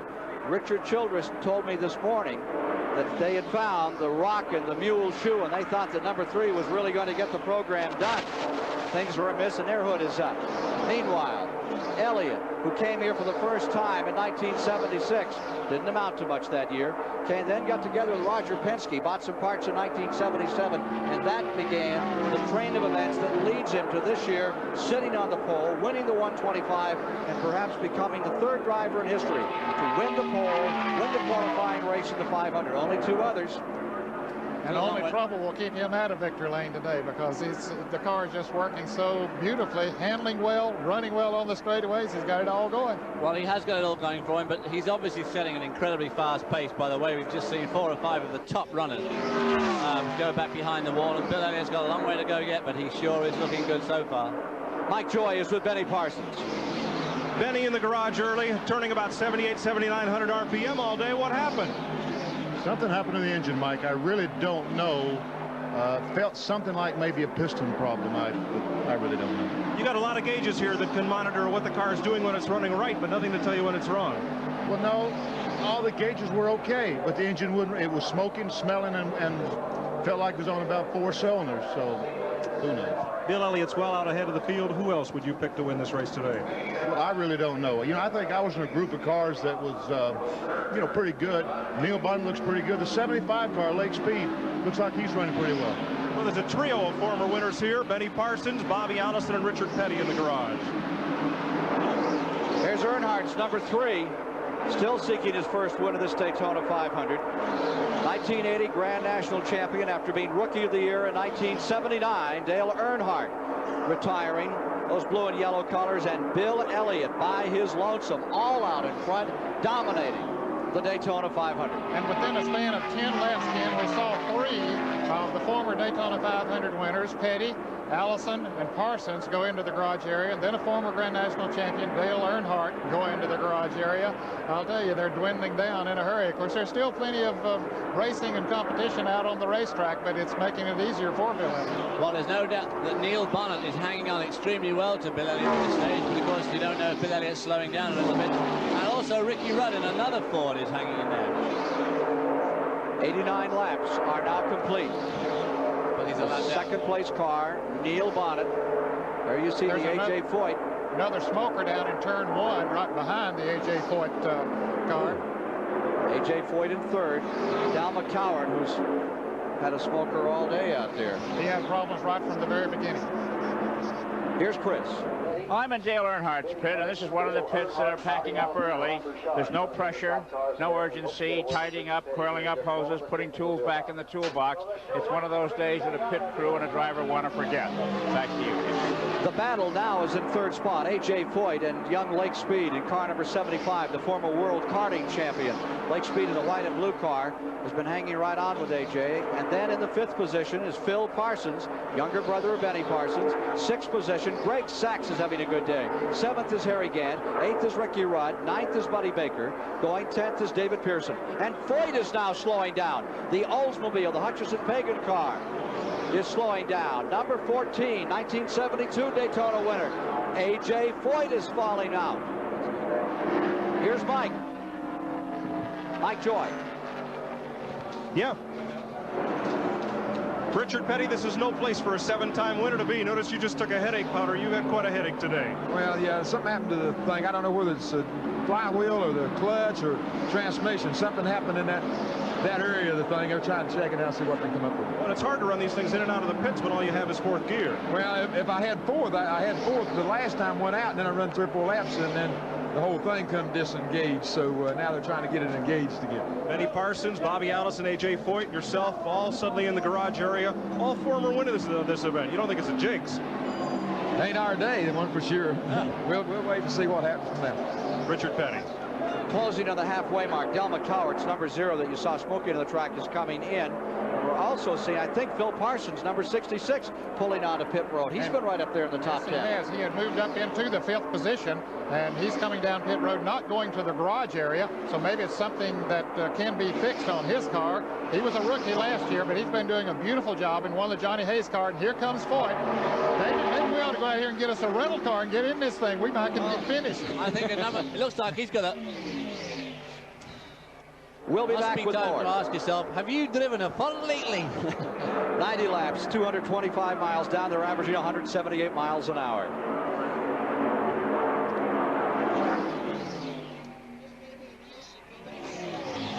It could be. What is?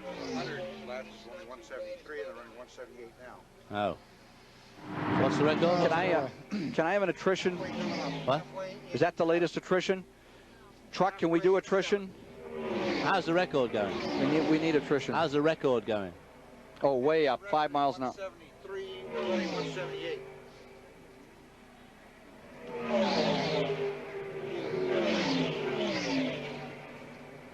Okay, thank you. We have 12 cars out. What are you showing? 13 with Foyt. How many are in the lead? Petty's going to come back, you know. 5. 5 in the lead lap. 6 now. Is Rudd in the lead lap? I don't think so. No, he's not. I don't think he is. No, I said he was third, but he's not. I think he's... He's left. Huh? He did now, but he was up there, but not now. There'd be 5 left in the lead lap. Yeah. Is Buddy Baker a lap down? Yes. Yeah. He was 2 laps down. And David Pearson, right? Yeah, right. 51, is that Greg Sachs? He's doing all right, he's 4th. Shouldn't you have Pearson on that board? Pearson was shown in 14th. 90. It's hard to believe.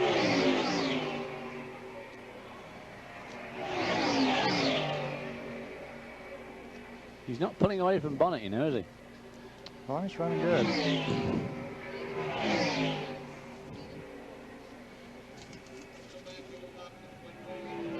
Where's the Goodyear blimp card? Where's the good? Okay, thank you. Thank you.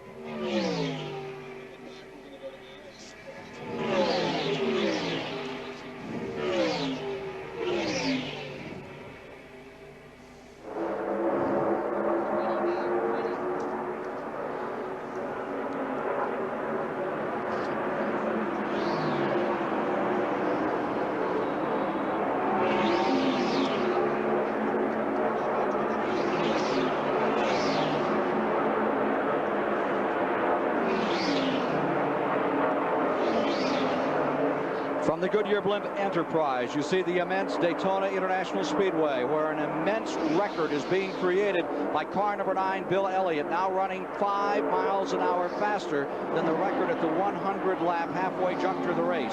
That record in 1980 by Buddy Baker at 173 miles an hour. Even with a caution, they're still up around 178 miles per hour. All thanks to this man from Georgia, Bill Elliott, in car number 9. Mike Joy is standing by with one of the men who thought he had a chance at it today and is now in the garage area. Well, there are a lot of them here, Ken. It's like Auto Racing's all-star team in the garage. Bobby Allison, what happened to you? Well, the engine blew up out there. You know, it's one of them kind of disappointing days. I guess the only thing, Benji said they were all selling beer while we were waiting. I hope it was Miller. In the garage area, not the way to start what you'd hope would be a championship season. Not too many points you get sitting here. No, that's true. It's a sad, you know, a sad start on our run, but today is over for us.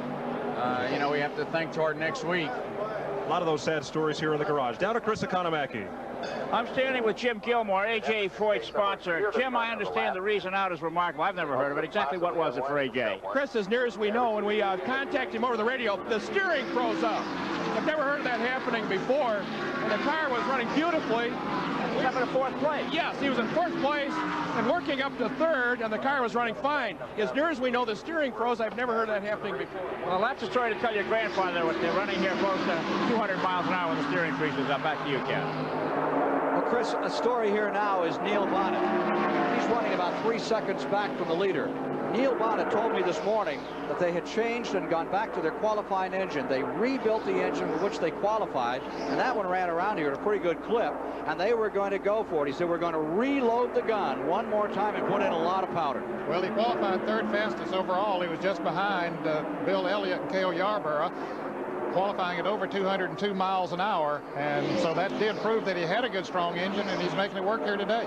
But a qualifying motor is not necessarily the hot tip for a 500-mile race. Well, normally it isn't, because they will set it up a little bit looser than the inside than they would an engine that they would plan to run all day long.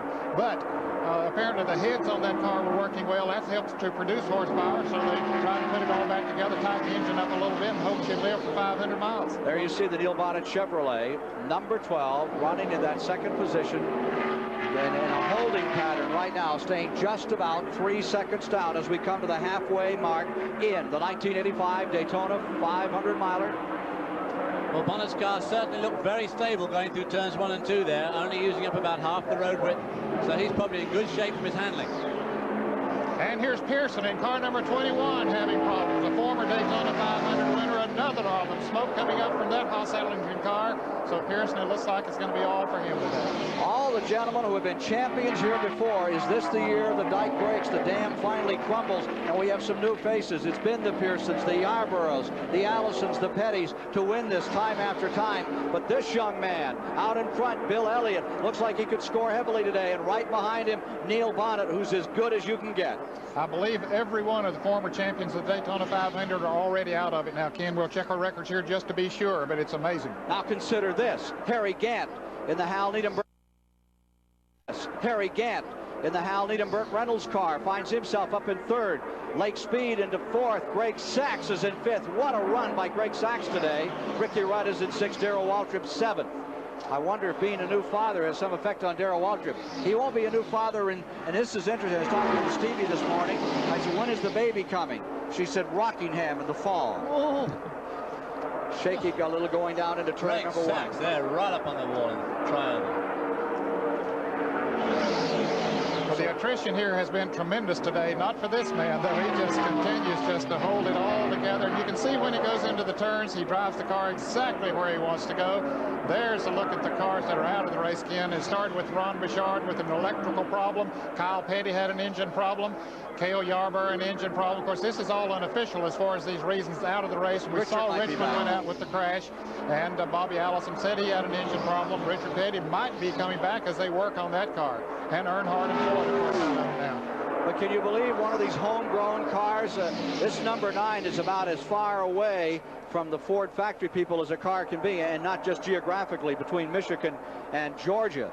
They keep very much to themselves. There's been a considerable amount of talk about the fact of sharing ideas among those various Ford teams, and it has been the Elliots who said, we worked very hard to figure this thing out, and we're just country boys, and we just as soon keep what we know. They're not about to tell. And you know, so many of the Grand National teams locate in the Charlotte, North Carolina area within a 75 to 100-mile radius there. And that's good because of the proximity to the racetracks. But these fellows down in Georgia are in a good position because they don't get the knowledge passed out to some of the teams in Charlotte there. Ted Schrader now on pit road in the Junie Donlevy number 90.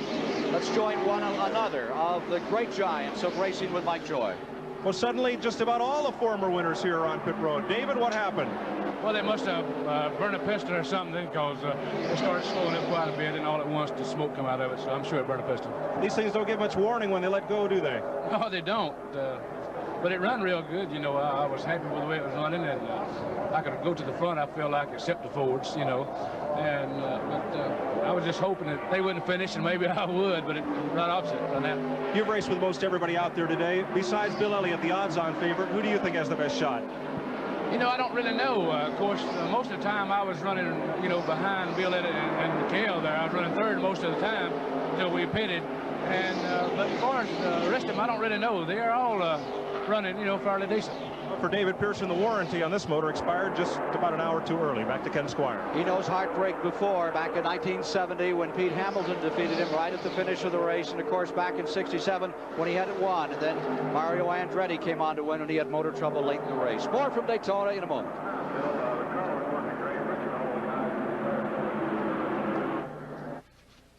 Buddy Baker is the only former 500 champion that's still in the race. We had 1, 2, 3, 4, 5, 6, 7.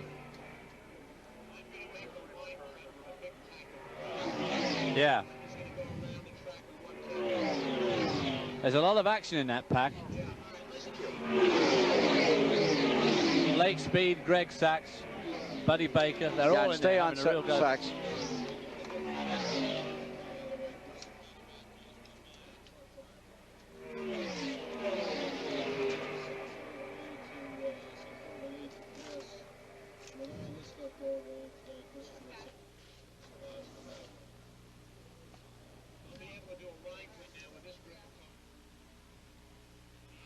Well, wait a minute. Now, why are we doing that group? That's where second and third and fourth are. That's not second and third. Well, 88 and 11. Zone, but third, fourth, fifth, sixth, and everything else is in there. 88? No, that's the wrong group right there. That's where they're all in this group here. Right, but not on the screen. What's on the screen? Oh, I'm sorry. No.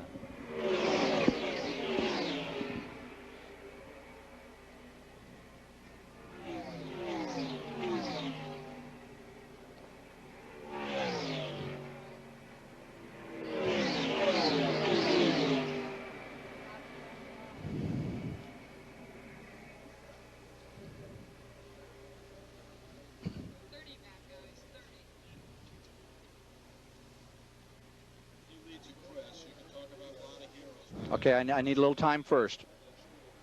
I need some time first.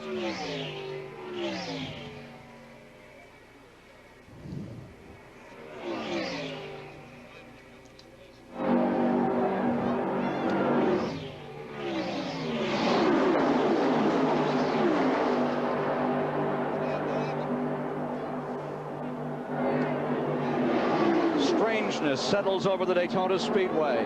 As we get to the halfway point of the Daytona 500, we have a new record. An incredible mark, 179.712 miles per hour for this man, Bill Elliott, in car number 9. The old record was 173.551. And when you start splitting up records by 6 miles an hour, Ned, you're really getting with the program. And Elliott's coming on pit road. I would say this would be a scheduled pit stop for Bill Elliott. It's been about 95 miles since they made their last pit stop. Bonnet takes the lead. Neil Bonnet now goes into first as he flashes across the line. There's Neil Bonnet, lap car, Ricky Rudd alongside. Bonnet now into the lead briefly, and it's pit road where the action is on car number 9, which is shattering all records in the history of this 27-year-old classic. They changed the right side tires and filled it up with gasoline, and he's already away. A good pit stop for Elliott, about 15 8/10 seconds. That's very good, and Neil Bonnet seemed to slow down to me on the back chute then when Ricky Rudd went by him and put himself back on the same lap as Neil Bonnet in second spot. So I would assume that Bonnet's probably going to come in this time. He seems to have slowed up quite a bit. Well, who do we have left of the old 500 winners here, Ned? There is only one in the field. Buddy Baker is still running. He's 1 lap down right now, showing in the top 10, but he is 1 lap off of the pace, but he's the only former champion of this race, and there were 7 of them at the beginning. Neil Bonnet's car just doesn't sound right to me. When it went underneath the start-finish line here, it didn't sound too healthy. Lake Speed is in 3rd. Greg Sachs, the New York driver, is in 4th. And Ricky Rudd in 5th, a lap down, and here is still another retiree from this tremendous battle. That's Trevor Boyes, who's driving the Dr. Ron Benfield car. First time out in that car for him this year. Drove for James Hilton a year ago. Strange, you know, that most of the retirements so far are some of the most heavily financed teams. And of course, these are the guys that really go for the win. And it makes you wonder whether the weather hasn't in fact really come home to roost on all these engines. They're all doing the same thing. They're all burning pistons. And there must be a reason. Well, those folks in Georgia know something that nobody else knows then. Chris Economack, he has a different story here at the Daytona 500. Chris? I'm standing with 33-year-old Dennis Myers, a professional trucker from Lipstick, Ohio. Earlier today, he was presented a $20,000 savings bond by the chairman of the board of the Goodyear Tire and Rubber Company for being the National Highway Hero. Congratulations, Dennis. You rescued a man from a blazing truck on the highway. You saw the action happen in front of you. How much thinking did you do before you ran into those flames to pull that man out? There wasn't much thinking. I just did what I had to do, and I figured he'd do the same for me. Well, that's wonderful. You see these drivers out there, you spend your life at a steering wheel. Would you like to drive one of these things? I don't know if I can handle the pressure, but I'd like to try it. Okay, our National Highway Hero for 1985, Dennis Lipstick, 33 years old, or Dennis Myers, 33 years old of Lipstick, Ohio. Back to you, Ken. Neil Bonnet, 2nd place car, now on pit road. Actually, he was the leader when he came in. Bill Elliott had made a pit stop, so Bonnet was the leader. And Lake Speed, a little farther down pit road, is also in. Change the right side tires for Bonnet. Speed getting change the right side tires as well. Elliott back into the lead. And it looks like they're going with a 4-tire change on Neil Bonnet's car. Unlike Elliott, they only changed the right side on his, so he'll get even a little farther behind. We see Speed coming out in the Pontiac car number 75, so he'll move ahead of Bonnet. He was running about 5 or 6 seconds behind Bonnet. Now Bonnet finally gets all of his service and heads back in. That was Bobby Walwack's car, who's having a good run here today. Car number 74 that was getting just behind Bonnet. 111 laps complete, 89 to go. Well, that certainly was a long stop for a green stop to change all 4 tires. Here's Harry Gantz, number 33. He had a smidgen of the lead for just a second. Greg Sachs hit number 51. He's also on pit road. Elliott continuing to command this race. It's taking place. Only 1 caution thus far, and yet this high attrition rate on motors today, Ned. Well, that could certainly attribute to it the fact that they've been having to run so hard for so long and not having the slowdown periods of the caution. We see that Bonnet has gotten speed back up once again. And we mentioned that Greg Sachs is in the pits right now. He's running in the top 5. In fact, he had taken the lead before he came into the pits. This is the car that Cale Yarborough won the Daytona 500 in a year ago today. His team bought that car from the Harry Revere team when they switched to the Ford products, and he's given it a good ride for a fellow just in his second full year on the circuit. So that car knows its way around this track, and that could still be a contender, but Greg Sachs looks just a little bit loose in some of these turns. I think he's trying pretty hard to keep up this fantastically blistering place that this car number 9 is setting up. Well, Greg Sachs in the 51 car, we'll get a look at it in a minute here. He's a veteran of this track. He had a crash in Calamity Corner and some tire testing a few years ago. Broke a collarbone. He said he'd be back, and indeed he is back today, running the top 5. Well, I think we're seeing the changing of the guard here in 1985 at the Daytona Speedway. I don't think there's any question about it, with only one former 500 winner still in the field, and he's running a lap off of the pace. That's Buddy Baker running along in the 6th to 7th position, but this man is just making shambles. The Ford Thunderbird of Bill Elliott continues to scream in first place, breaking all records for the Great American Race. Back with more in a moment.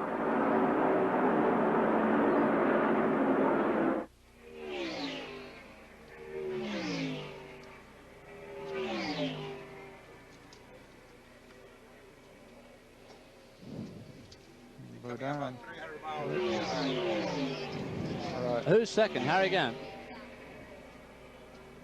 And with a 4 tire change up.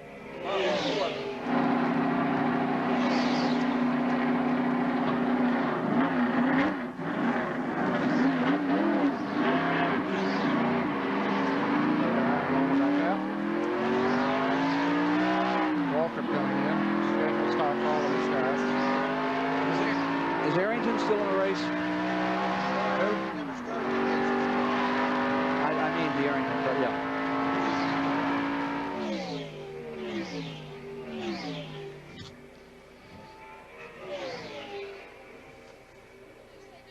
Sometime along, if I can get a shot of that 67 car.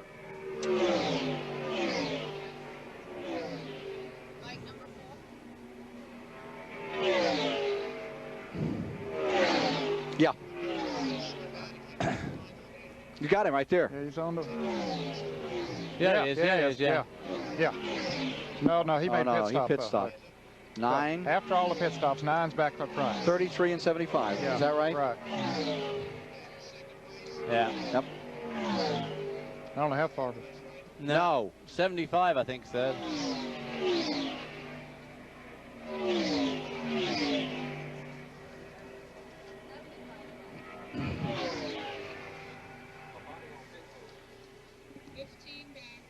He's about 15 seconds in front of me.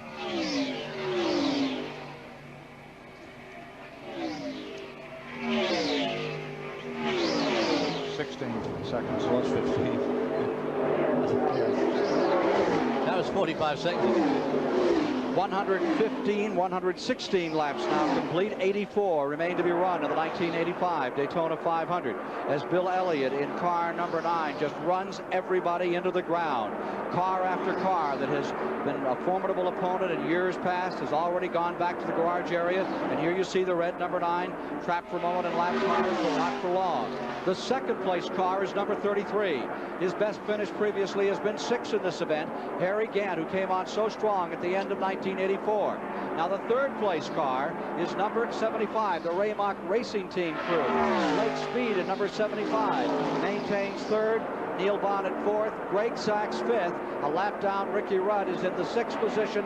Darrell Waltrip is in 7th, and Richard Brooks, driving a Maurice Petty car, is running in 8th. The car number 1. There's 3 Petty teams out here this year, some different from the past. 3 distinct teams. Yes, and of course, not a Petty in a Petty Enterprises car this year for, well, I guess it's the first time it's ever happened. Other drivers have driven Petty cars, but the fact that they're only fielding 1 car this year and have a driver that is not a Petty, and it is unique. Sure is different. Buddy Baker, Tiny Lund, remember the name Pete Hamilton, of course, winning for them. But this year it's Richard Brooks driving for Petty Engineering. And Mike Curb has Richard Petty. Right. Kyle Petty's with the Wood Brothers. Jim Pascal in that driver of the Petty cars. He won many races in Petty Enterprises automobiles. And Dale Inman, of course, is yet another Petty, really, and he's the crew chief on Terry Labonte's car, winning the National Championship last year. So the Petty clan has spread throughout the NASCAR scene. And Dale Inman seems to be the one that's having the most success so far. Now there's Greg Sachs in the number 51 car. And Chris is standing by with one of his relatives who's a little concerned here today. Chris? Before the race started today, this lovely-looking young woman came up and tapped me on the arm and said, "You be sure to give my son good coverage." And I said, "Who's your son?" She said, "Greg Sachs." Pat Sachs, what did you think a minute ago when you saw number 51 leading the race? I can't imagine. They work so hard. It's really wonderful. Okay, a happy mother here. Greg Sachs in 5th place now on the lead lap. And now down pit road to Mike Joy. Tim Brewer is talking with his driver, Neil Bonnet, right now. You were the 2nd place car when you came in and made your pit stop. Did you have to take on 4 tires? No, Mike, we didn't have to take on 4, but you know, he felt like he had a vibration in the car. We figured it might have kicked the wheel weight off. So instead of gambling with 2, we got 4, but the vibration is still there. That's a better deal, even though you let Bill Elliott get away. Well, we didn't have much choice. We could, you know, get 2 and come back in and get 2. If we had got the wrong one, that's too much of a gamble. We just decided to go ahead and get a straight 4 tires. So taking on 1 stop instead of maybe having to make 2, the strategy for Neil Bonnet. David Hobbs had mentioned that Bonnet's car didn't look like it was running as fast as it had been before, and of course that was the reason if he had a vibration, and that was a wise choice to change all 4 tires. He just suddenly let Ricky Rudd go through, and there's no point in running with a serious vibration a couple of 100 miles an hour because it can shake things apart very quickly. And he might be up in the wall like Tim Richmond was when he had a vibration. Exactly. It's always best to stop and check. 120 laps completed the 200 of your run. There you see Jimmy Means in car number 52 running a couple of laps off the pace, staying out here and continuing to be a competitor in Grand National racing over the years. And earlier Ned Jarrett asked Jimmy Means what it cost him to come down here and run this Daytona 500. You know, if you include all your winter money and expense money and all that, I'd say $15,000 for us. We're a big team, it probably takes $50,000. So that means then that you do have to finish pretty close to the top 10. Well, yeah, our goal is the top 10, and that's something like $20,000 for 10th, and that gets us rolling, gets our bills paid, and lets us charge something again. Jimmy Means in car number 52 continuing to slug it out here in this Daytona 500. 62 cars signed in, 40 qualified to start today's race. Here's Means still working, still staying in the hunt, late in the going, not being shown, now being shown in the 21st position. Here's the leader, Bill Elliott, in car number 9. This is not exactly a megabuck team, but it's a well-organized, strong family unit. And family units over the years have always seemed to work well in racing. But behind the big stories of those major super names you hear at stock car racing, there's another 80% of the field that don't live quite the same way. Among the Grand National drivers, 3 champions whose names are known to every fan, come up at every single race and are known. But there are others whose goals are the very same, but whose luck is not. Racing is big names, big business. Buddy Baker's made over $2.5 million. Bobby Allison and his 81 wins, some $5 million. And Richard Petty, he's won over $5.5 million in posted awards. But there are others. Driving a race car is my way of making a living. J.D. McDuffie. My way of putting the bread on the table at home. He started 574 races, has made $1 million. I'm getting back about half as much as I'm giving. He's never won a race. Has hardly a nickel to his name. And I couldn't make it without a good woman at home. Yeah, I have to cut a lot of corners, buy used parts, and run used tires, knowing how to build the engines and everything myself. That's a big saver right there, because I could never buy a $15,000 to $20,000 engine. I'd be out of business in about 2 races, you know. It looks to me like a $150,000 shop. You told me you built it for $50,000. Oh yeah, a lot of my friends come by it, carpenters and everything, farmers, and we finished it up, you know, really saved me a bunch of money. Sponsorship, tough world. And the kind of people who've been with you before, Weiler Nuts and Bolts and Rumpel Furniture and so forth. They really helped me out a bunch to keep going. If it weren't for them little sponsors along, I would have been out before, you know. Not enough to be up front running, but it gets me to the track. It's got to be more than a dream, cause the dreams just won't make it. Dreaming won't ever put bread on the table at home. And racing runs deep in my veins, and I'll never shake it. And I'm tied to it just like I'm tied to the woman at home. I worry about him. I don't worry about the car. I mean, the car comes second. He's not a quitter. JD's not. I would have quit a long time ago, probably. I would. The last 3 years, I've been running on borrowed money, you know, and you just can't do that. And I'm slipping a little farther back, but maybe I'll have some help this year where I can show up, you know. But it is really tough. You can see somebody come in one time, nobody knows him, where he came from or what he's been driving. And before the race is over or before it started, he's got all this fantastic money. Just because maybe he knows one person or, I don't really know how it works, but yeah. I've always felt JD was left out. He never got a fair shake because he's got the experience and he can drive. To run with the best in the world, you know, I could probably go out here and run somewhere else and run right up front, you know, but you ain't got the caliber of competition there, you know. If I can make the top 10 in this, I've really done something. I've told him to quit this year. I begged him to quit. Really. I mean, how can you keep going with zero, you know? But then you look at him. He can't stand that. He's got to keep going. I understand his side of it. I love to do it. It's the only thing I've ever done, really, besides being a mechanic, you know, and it's all I know. You might as well call me a 20th century drifter. 32 weekends I load up the car and I'm gone. My woman cries with each goodbye kiss that I give her. And she prays that come Monday morning I'll be drifting home. JD has a new sponsor, a new car, a new chance, perhaps a final chance. But here at Daytona, the old hard-scrabble luck plucked his pocket one more time. The engine blew. He failed to qualify. So for JD McDuffie, it's leave the crowds, the glory, the big money, hitch up and haul up old I-95 to try again next Sunday at Richmond, Virginia. Now, the music behind that piece was written by Marty Robbins and sung by this fella, T.G. Shepard, who's here as part of Joe Ruttman's racing team. You've been a race fan for a year or two now, but this is a different role for you. Well, it's exciting. I found out that the country fan is also a race fan, and we had a chance to put the two together with Folgers, and it was a great thing for us. But having to be down here and worry about how one particular car is doing, that's a little different for you. Yeah, plus it's pretty tough on the hearing, too, when you got to go out and do a concert tomorrow night. I'll bet it is. T.G. Shepard here in Joe Ruttman's pit. Car number 9, Bill Elliott, just moments ago, the man that was in second place. Number 33, the Bandit, Harry Gant, is another victim of this incredible pace. Johnny Hayes, his car owner, one time told me we don't set goals because we don't like to get depressed. Good advice for a lot of people out here today.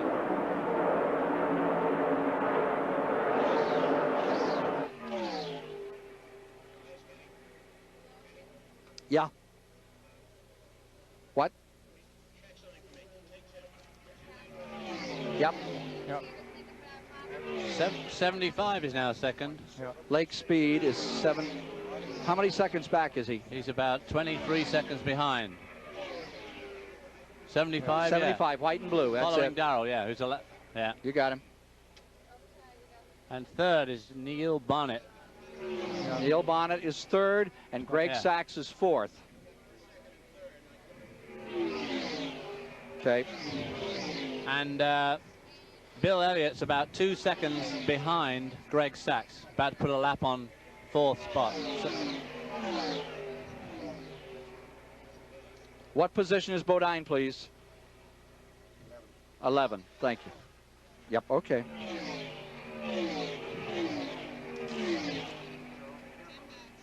Thank you.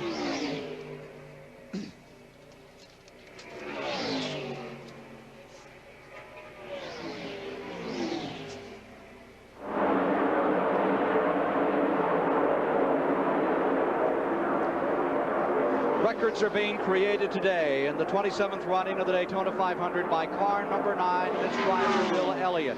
Lake Speed is coming to second place, the finest performance he has ever had in a major race. And Bill Elliott has put Pat Sachs's son, Greg, down a lap, so he's now lapped the entire field. He's lapped up to third spot in this fantastic race and still setting new records every minute. Neil Bonnet is in third. Greg Sachs, just being lapped, is in fourth. Ricky Rudd is in fifth. There you see the Neil Bonnet car maintaining second position.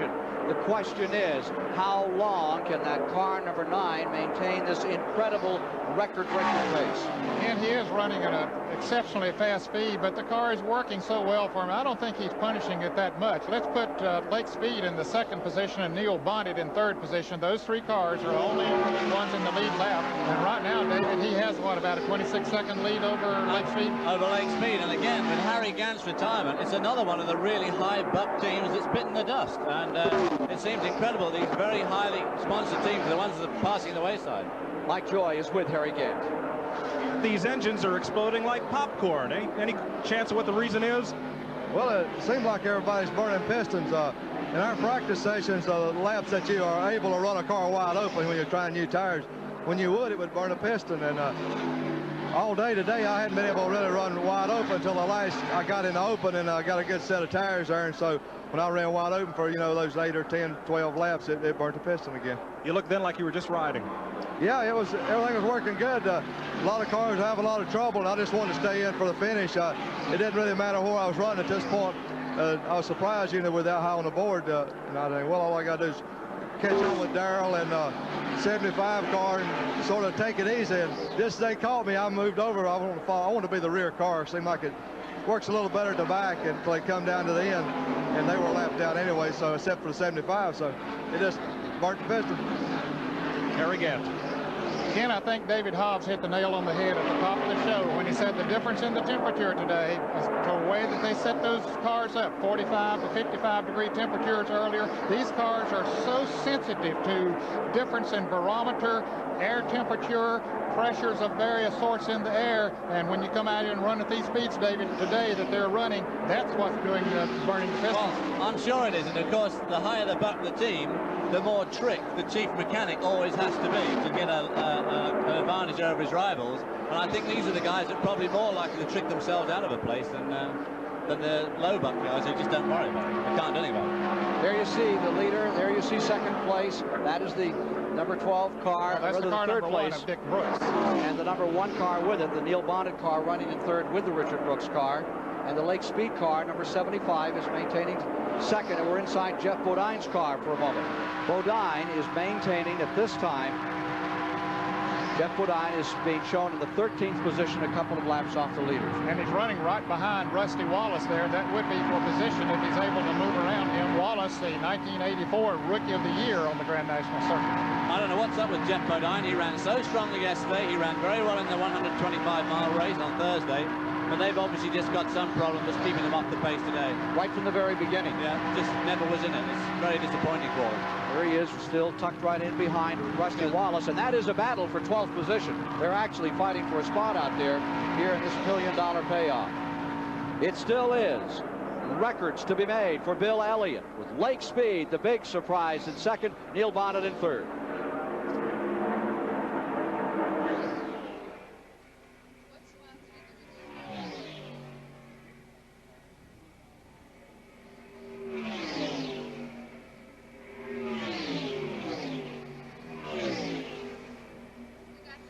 Yes, sir. Well, the best one you've got is the 12 car running with the 2 car. They're battling. That's a real battle. Well, I understand that, but if you're looking for... Who's that, 75?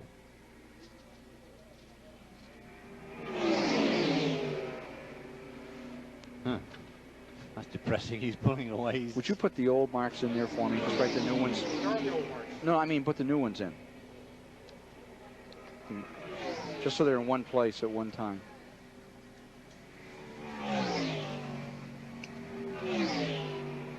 Now, if I was at home, I'd be watching this on the satellite and hearing all that we're saying. You see, our friends like my buddy Ken Isaac and all of them are sitting up there hearing our during commercial comments. You what? They hear our comments during the yes, commercial. Those that have satellites. There's a lot of them, too. Yeah. Oh, do they? Yeah. Oh, yeah. Yeah. Oh, they can hear it on the satellite. Oh, yes. Sure. All this stuff. Yeah, because it goes back up. Well, they can't see your lips move. No. So hello out there, all you folks listening by satellite. You're breaking the FTC rules. Well, I tell you what, this kiddo.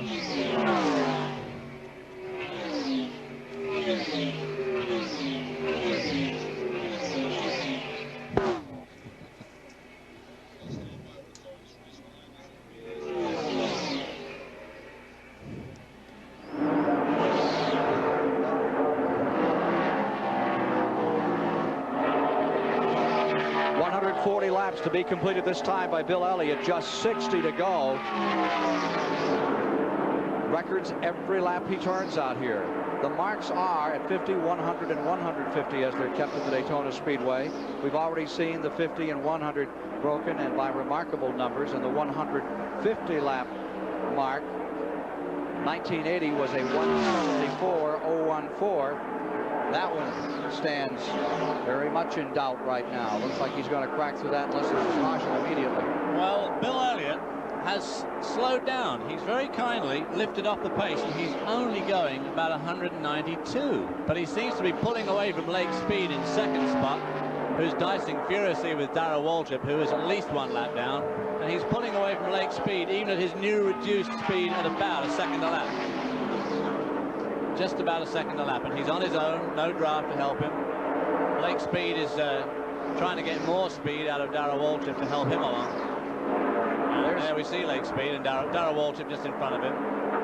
Lake Speed first came here in 1980. In fact, he didn't even qualify the first year he came. He ended up in the consolation and won the race. 1981, then came on and ran the Daytona 500 since, and always finished well back. His car owner is standing by with Mike Joy right now. Butch Mock, some of these cars came down here and get $50,000 a race from their sponsor to run. Until last night, you didn't even have a sponsor, and you're in second place, while a lot of those high-money teams are in the garage. Isn't that kind of ironic? Yeah, it is, but, you know, we've raced for 5 years now, and I think we got us a good driver, and Lake Speed is doing us one heck of a job today, and we signed a deal last night with Nationwide Auto Parts, and I can't think of a better way to welcome them to Grand National Racing than keeping the car in front all day. He's got a sponsor here who's never been to a Grand National stock car race, and they're in second place. Let's go to Chris. There's a three-way battle in progress for fourth place.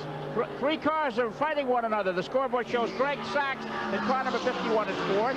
Ricky Rudd in car 15 is fifth. And Darrell Waltrip in car number 11 is sixth. I'm with Linda Rudd, Ricky's wife. How's he doing in that battle with Greg Sachs? Greg's about... It looks like he's going to come into the pits here. And the best laid plans of Meisler. Let's just turn the camera around here and watch this Ricky Rudd pit stop that is coming up in a rather unsuspected fashion here. He's sliding his wheels to the stop. And, of course, this is going to play an important part in that battle to move up on Greg Sachs. Right side tires, gasoline, of course. And it looks as though car owner Bud Moore is quite calm. Despite the fact the pit stop was unexpected. Rudd throws his drink out, and away he goes. And that's what it's all about in stock car racing, being ready for anything that crops up. Back to you, Ken. Running in fifth when he pitted, car number 15, Ricky Rudd, victim of a horrible crash here a year ago, and then came back in the very next race in Richmond, Virginia, and won it. There's the Joe Ruttman car. T.G. Shepard car back on the pit lane there for looks like a scheduled stop. They seem to be ready for him. Yeah, I think these are scheduled stops. While Ricky Rudd was in, Dick Brooks brought the Petty Enterprises car in for a pit stop. We'll see Elliott coming in before too long. Oh, car number 4's had a tire roll out across the track. Ruttman, who's been running in the 15th position overall on the field. It's all right. It's only going to run across the main straightaway. Nothing to worry about. Bill Elliott still running along strongly there in the front with about a 30-second lead. He's got over a half a lap now, well over half a lap on second spot Lake Speed. It's good to see a driver like Lake Speed get sponsored at last. He's been knocking on NASCAR's door for about 4 or 5 years now. He's an ex-karting champion, obviously a very accomplished driver, and this looks like being a really good run for him. Leader still Elliott, Bill Elliott, Dawsonville, Georgia, who looks like he's going to break the stranglehold that has been held on this racetrack by the great racing stars of NASCAR for the last 2 or 3 generations. And there is the second or third place car. That is Neil Bonnet. Neil Bonnet running in 3rd place, and he may be getting ready to come in here. We expected him to come in before too long, Ken. He isn't going to stay out there and take a chance of running out of gas. One thing that will or can happen, and does many times. Okay, let's first go to Mike Joy. He's in the Elliott pits. Bill Elliott comes to a stop. One of the headlight doors have come off that car. Gets a little extra air inside, spoils the aerodynamics. Right side tires, 2 cans of gasoline, 11 gallons each, and they tape up that headlight hole. The NASCAR inspectors make them cover that up. They don't want anybody getting any added advantage. Perhaps there's a little bit of cooling mechanism back there. They'd want to get some air too. He's still up in the air. Tire change just about complete now. Butch Stevens ready to drop the jack, but it's still up there as Ernie Elliott tapes over that headlight. They won't let him leave until it's done. Nope, one more piece of tape, the inspector says. He's got it affixed. Oh, come on. This is agony here. Ernie's arguing with the inspector over the amount of covering they're going to need. Well, they found one way to slow Elliott down, and that's by holding him in the pits while they stick a little more tape on the right front corner. What do you think of that one, Ned? Well, that was a very long pit stop while they made that extra repair on the front. You know, the way he's running away. Do you think that fender was getting that loose around that headlight? Well, of course, it could create some hazard for other drivers if that sheet metal starts coming apart, and then it could come off on the track. And these tires are very easy to cut. Here's Lake Speed, who has now taken over the lead in car number 75. But it was a safety precaution as far as the NASCAR officials were concerned, but a very devastating one as far as Bill Elliott was concerned. And again, I was about to mention, when he was coming into the pits, you don't want to run out of gas with these automobiles because that will burn a piston in many cases. So you don't want to run it down too low, and especially the way he was running there today. You don't think they were trying to tighten up the field? Well, I would say you never know, but wasn't exactly too subtle, really. That they took far too long. That took 41 seconds. I mean, pretty well no excuse for that. Let's get to Mike Joy for more on that pit stop. Well, Ernie Elliott is back behind the pit wall pacing. He doesn't want to talk to us, and he used up about half a roll of tape getting that right front corner secured. True, as you saw when the car came in, the headlight door had come loose, but the NASCAR inspectors made sure they put an awful lot of time to get that really solidly taped up before they let Bill Elliott back on the racetrack. Car number 75 is now on pit road. Lake Speed. He was the leader, of course, before he came in, so that'll put Neil Bonnet back in the lead in car number 12. And Ken, during all of this, Darrell Waltrip has now gotten back in the lead lap. Remember, we saw him running right in front of Lake Speed. Speed was just drafting Waltrip around there, and so now that puts Waltrip back in the lead lap. Of course, he'll have a pit stop coming up before long. So that Elliott stop changed the complexion, adds another car to the machines now running in the lead lap. Now this will be a lengthy pit stop for Lake Speed also because he's taking on 4 tires. Neil Bonnet changed 4 tires the last time around. Here he is now as he comes off of turn 4. He's in the lead, and he'll be coming in before too long, but he should only have to take on outside tires when he comes in. 147 laps are complete, 53 remaining. And as Lake Speed goes back out, Neil Bonnet put a lap on him. Boy, if he could catch a caution, that would really put him in good shape, but we haven't had many cautions today. Lake Speed. That's his real name. Everybody says, that is his real name? Sure is. That's his Christian name. Well, that fits a race driver, doesn't it? Number 12, Neil Bonnet. Very much in this race. Whole question stays on the number 9 with the technology so much the same on these cars.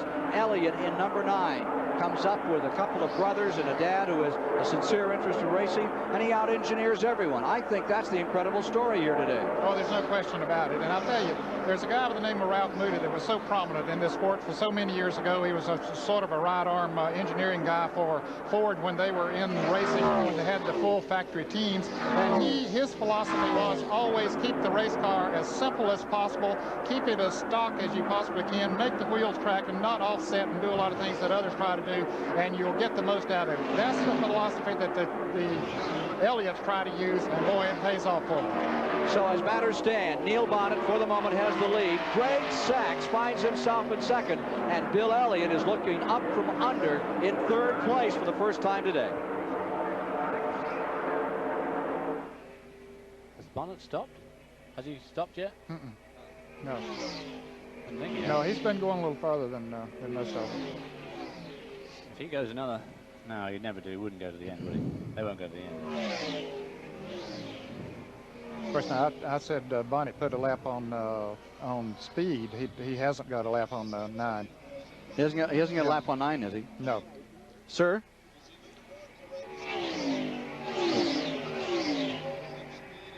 Stop. It's Bonnet, Elliott, isn't it Sachs? Well, now Sachs had gone a lap down. He had gone a lap down, but he should have unlapped himself. Let us figure him out. Well, he came back a lap when Bill Elliott Stop a second. Let's watch him come through. Okay, here's Bonnet. That's first. No, that's Walter. Here's Bonnet now. Okay, here's Bonnet.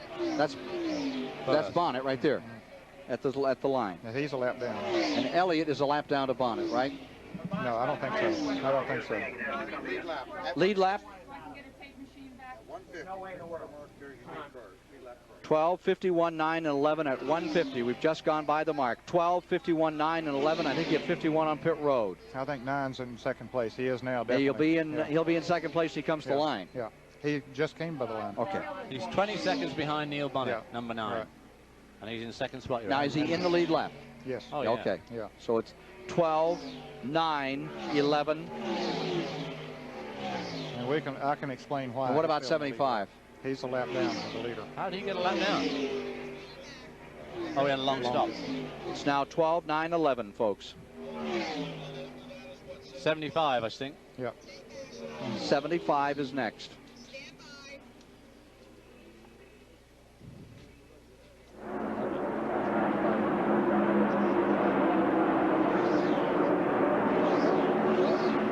For the moment, Neil Bonnet in car number 12 leads the Daytona 500. This moment comes at lap 152. Elliott is in second place in the same lap. In the interval, Ned? About 20 seconds, but Neil Bonnet seems to be having an incredibly good fuel consumption. He has been running a little longer today than most of the other cars. He'll be coming in before too long. Now, Ken, even though Elliott made a 40-some second pit stop, he remained in the lead lap because he was more than 30 seconds ahead before he came in. And Waltrip stays third. Waltrip is in third place in the lead lap, but he too has a pit stop coming up. He and Bonnet both will be coming into pits before too long. Chris Economaki is standing by with Mrs. Waltrip. Down here, Dale Waltrip's pit. Stevie, you got a second? He was 23rd early, now he's third. What's making the difference? Elliott's pitted and we haven't. You know, big news for the Waltrips this week. The doctor said that Stevie is going to become a mother. Are you happy about the new developments in the family? I really am. Daryl and I are really excited about becoming parents in October. You know, that means you won't be sitting in this chair next season. Very busy doing her clerical work and keeping tabs on. Will you be able to do this work next year? Well, I hope to. Okay, good luck, Stevie Waltrip. And her husband coming on the late stages of this year's Daytona 500. Jeff Bodine on pit road, running currently in 9th position. Fueling car number 5, the Harry Hyde car.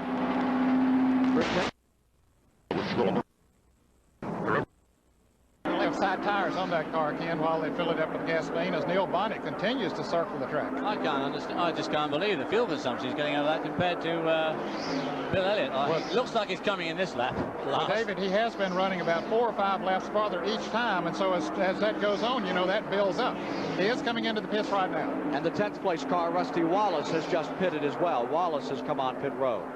Now you're watching Neil Bonnet in number 12, trying to win his first Daytona 500, come to a halt. Pitting right in front of car number 95, that's Sterling Marlin, who has run a very good race here today in car number 95. And Elliott retakes the lead. Bill Elliott flashes across the line, so he'll be back in first place. Good pit stop on Neil Bonnet. Whatever work they did on that Neil Bonnet car, going back to that qualifying motor, has kept him right up in it. But he's still a distance away from the performance of the Elliott family of Georgia. Bonnet gets back out into the thick of it, where he had about a 20-second lead. He's perhaps going to be at least that far behind Bill Elliott now, but that'd be a... Darrell Waltrip's coming in now, the third place car, making this pit stop. Oops, locking up the rear brakes. Brakes a little, trying to get that one whoa. Flat spotting the rear tire. Best finished second back in '79 for Darrell Waltrip here in the 500, the two-time Grand National champion. And a little different strategy on that team, Ken. They're changing the left side tires as opposed to the right side that we saw them change on others. Of course, the last pit stop, Waltrip did take on the right side tires, but now they put on the left side. He has that service and is away. You saw the white-haired gentleman there in the red sweater. Won this race back in 1960, 25 years ago. Junior Johnson, whose cars are very much in this race, but they're having to chase this man, Bill Elliott, in car number 9, who has just smashed record after record. Here's one for you. At the 150 lap mark, 375 miles, the old record for this race was set by Bobby Allison in 1980 at 174.014. The new record is 182.260. That's a fair old clip for a Sunday afternoon drive, and it looks like he's got about a 26-second lead on Neil Bonnet, who's lying second spot. Youngest driver in the field, Bobby Hillen, out of Midland, Texas, getting a draft here as he comes back to the line. Bobby Hillen stayed in it and runs now in 7th position. Just a very good run for him, and that has to be a thrill for him running behind a veteran like Darrell Waltrip and being able to run up with him. But he has a crew chief on that car, Ken, Jake Elder, who has made his rounds in this sport, but he's had a great influence on a lot of drivers, including the one running right in front of Bobby Hill and Darrell Waltrip, and that's a big help to him. Bobby Hillen, of course, is only, what, 20 years old, very, very young. Came here last year, didn't quite make the field, but looking pretty good this year. Bobby Hillen was asked if he thought by racing at age 20 if he was missing something instead of doing what other people that age do. Well, I feel like I'm in with a tough bunch of guys, and I feel like it's a good opportunity for me to learn, because all these guys that are in their 40s and late 40s, they know so much, and if I can just go out there and learn what they've got to teach me out there, when I get into my late 20s and early 30s, I can really use that and hopefully be a tough race car driver. Bobby Hillen, and currently the update is that he has pulled himself up into the 7th position overall of the field. Bobby Hillen in car number 8. Number 9 still out in front.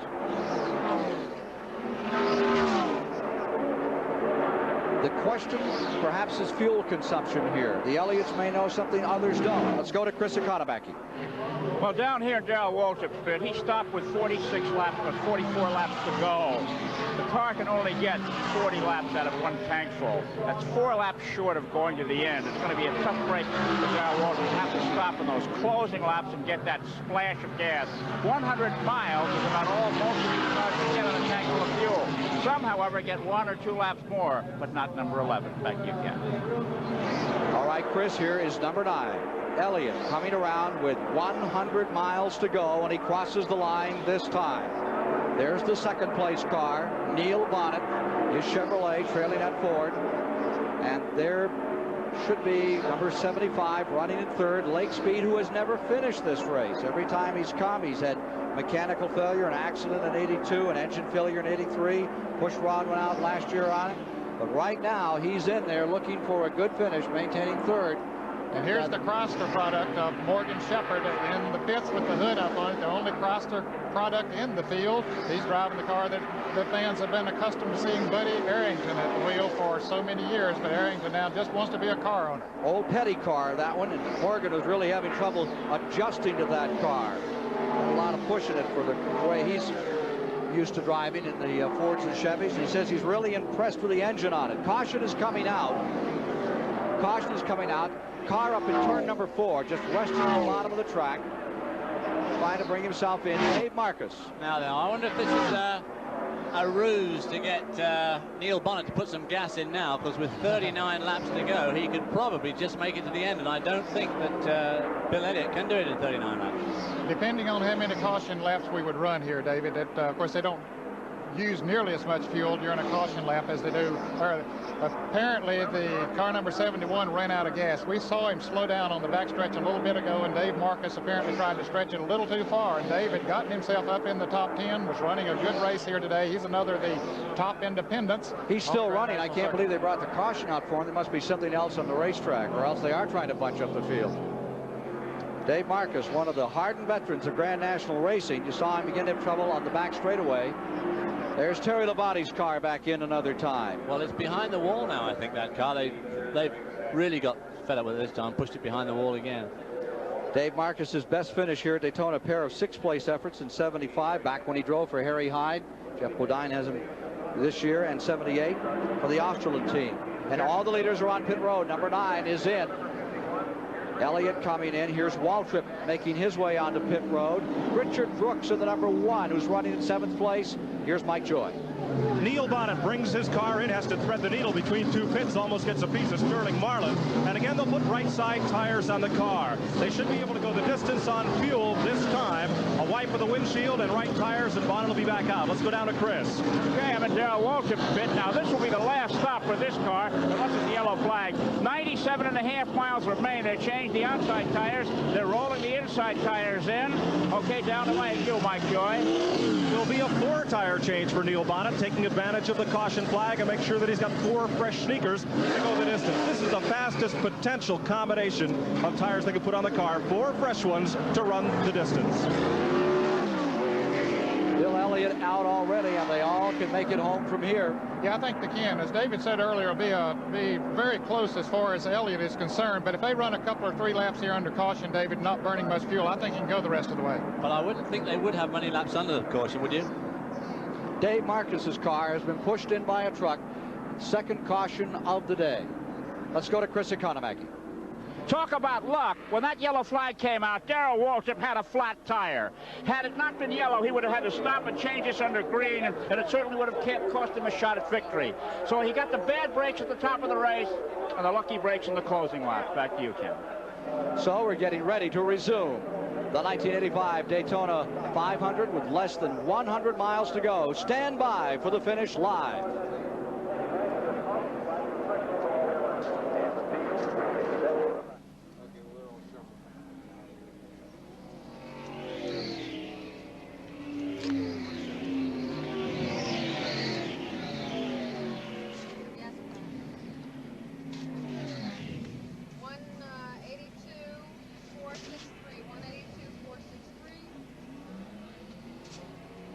Now, Waltrip had gone a lap down again after that, after his green flag pit stop. Yep. Only have 3 cars in the lead lap. So we should have 51, 15, and 11 running together and have a race back there for 4th place, right, Ned? Yeah. And Bobby, yeah, right. Bobby, when you come back, you should have a race between 51, 15, and 11. 51, 15, 11, and 1 may be in it too. I mean, not maybe. He's the next one in line, and they're running pretty well with that Maurice Petty car. You have 3 cars in the lead lap, which would be 9, 12, 75, and then a lap down, and 11 has gone a lap down after that green flag stop. Be 51, 15, 11, 1, 88. What and number? 5. What There's number is 6 that? cars. What number is that? Is that 88? Yeah, Baker. And 88 Baker's in that group. And Jeff Bodine. Is Baker, that's a lap down? Yeah. Not a lap down. Who? Oh, okay. Wait a minute. That's being, the Bodine thing is being erased. That is not a lap mark. They're all in the same. Yeah, okay. That's what I'm saying. So you got 51 in. Yes, yes. They're coming up to the flag now.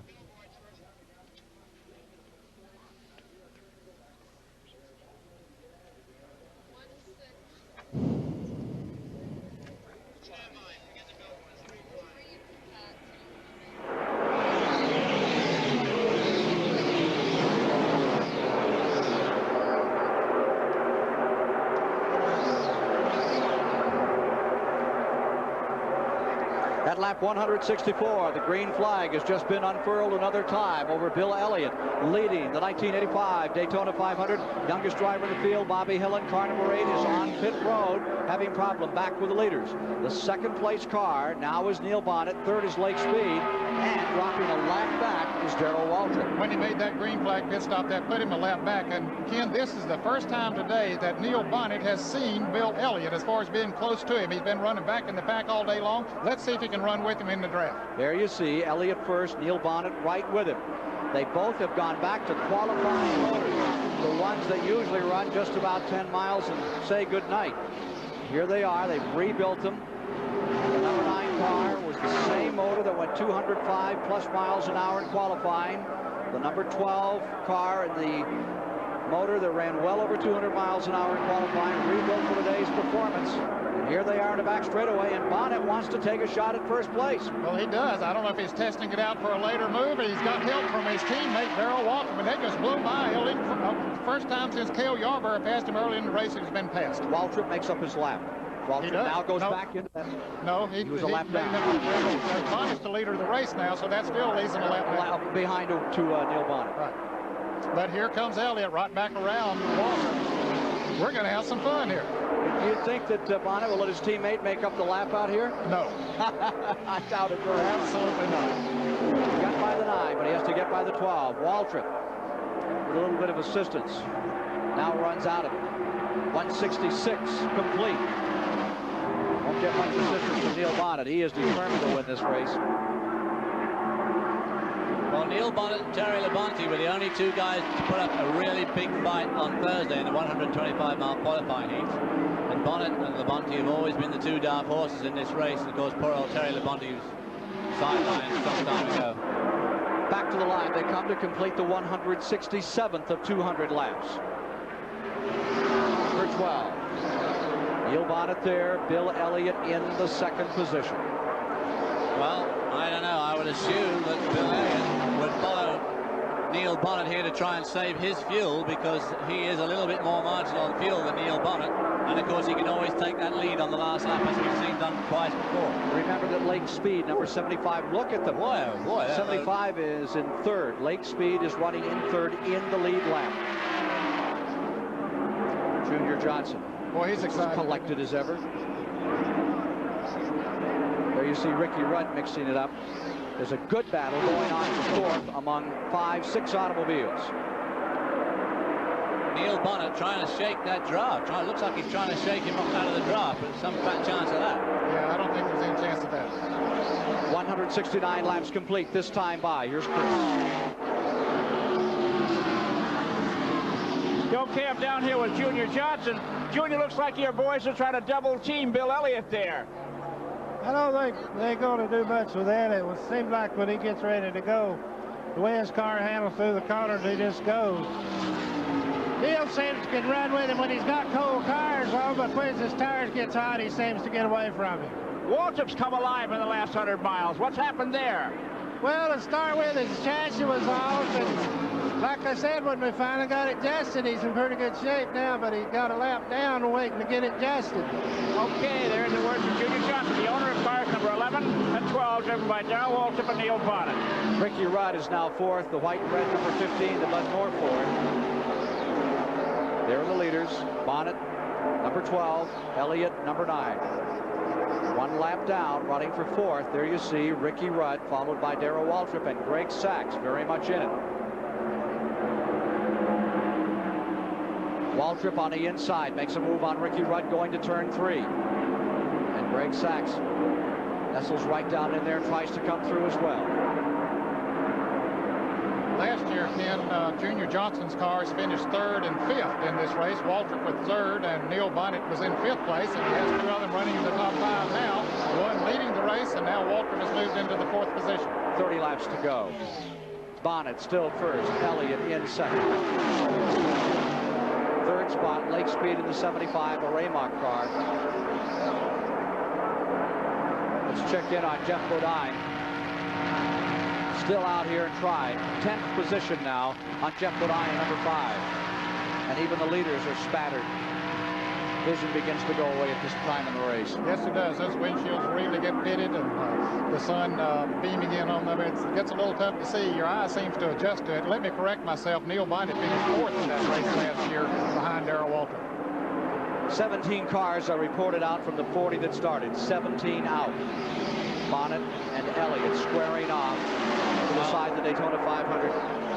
I think the man to watch in this lead group now, which includes cars that are lapped, is going to be Greg Sachs, because he's really going to be pushing hard here, and he looked very loose coming through turn 4 a couple of laps ago. And I think it'd be worth keeping our eye on young Gregory. For another observation, let's go to Mike Joy. Dale Inman, Terry Labonte's out of the race. What happened? Well, we lost the clutch on the racetrack to start with. We brought it in, readjusted that, but it had got hot before. Then that last stop, it wouldn't go in gear, so we had to give it some more free travel, and it finally just went away on us completely. Neil Bonnet, Bill Elliott, Lake Speed, Greg Sachs. Who's your pick to win this one? You watched most of it from pit road.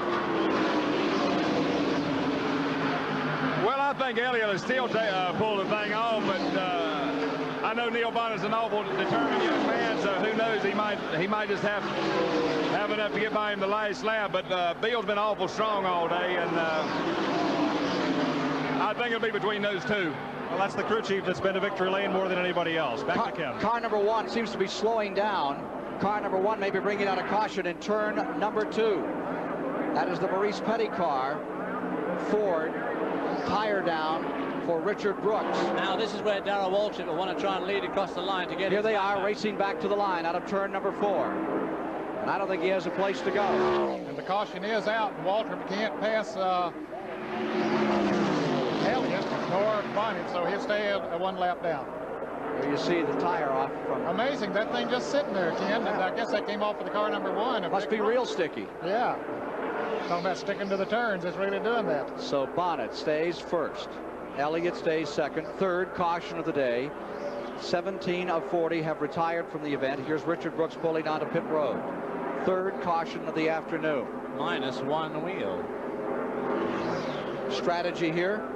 They'll come in again for a tire change. And of course, that, as far as them being able to go the rest of the way now, that all goes out the window. There'll be no question about that. Dick Brooks takes the car number 1 into the garage area. He knew that apparently too much damage was done to the suspension when it dropped down on the pavement, so he's going to be out of it.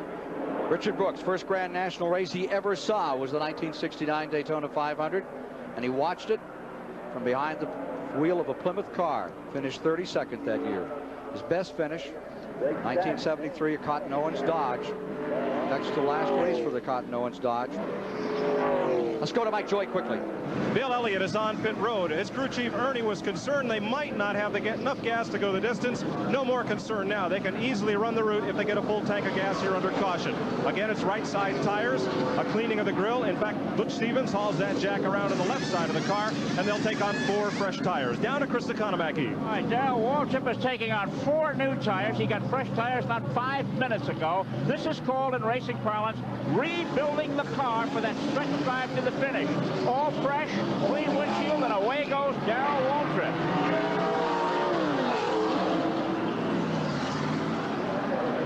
Big rush back onto the track as Bill Elliott and Neil Bonnet get out there.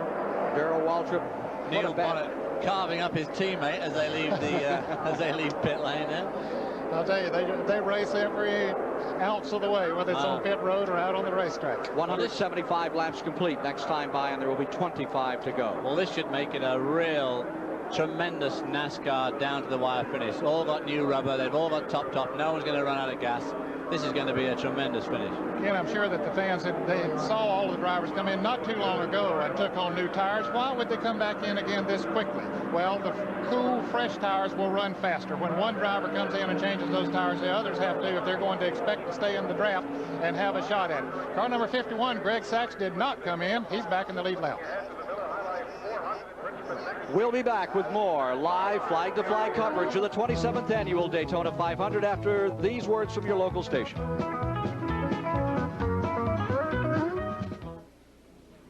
Sachs still in pitting.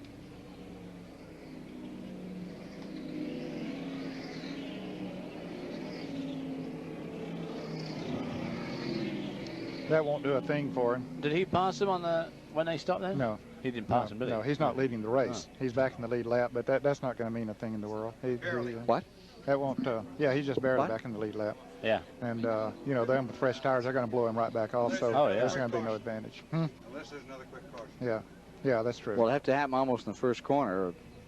Yeah, right.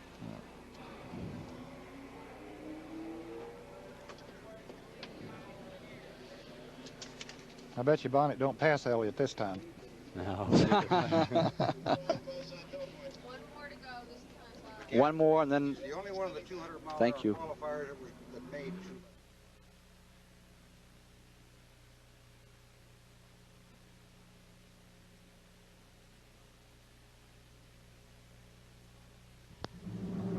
This CBS Sports Special is sponsored by Budweiser. For all you do, this Bud's for you.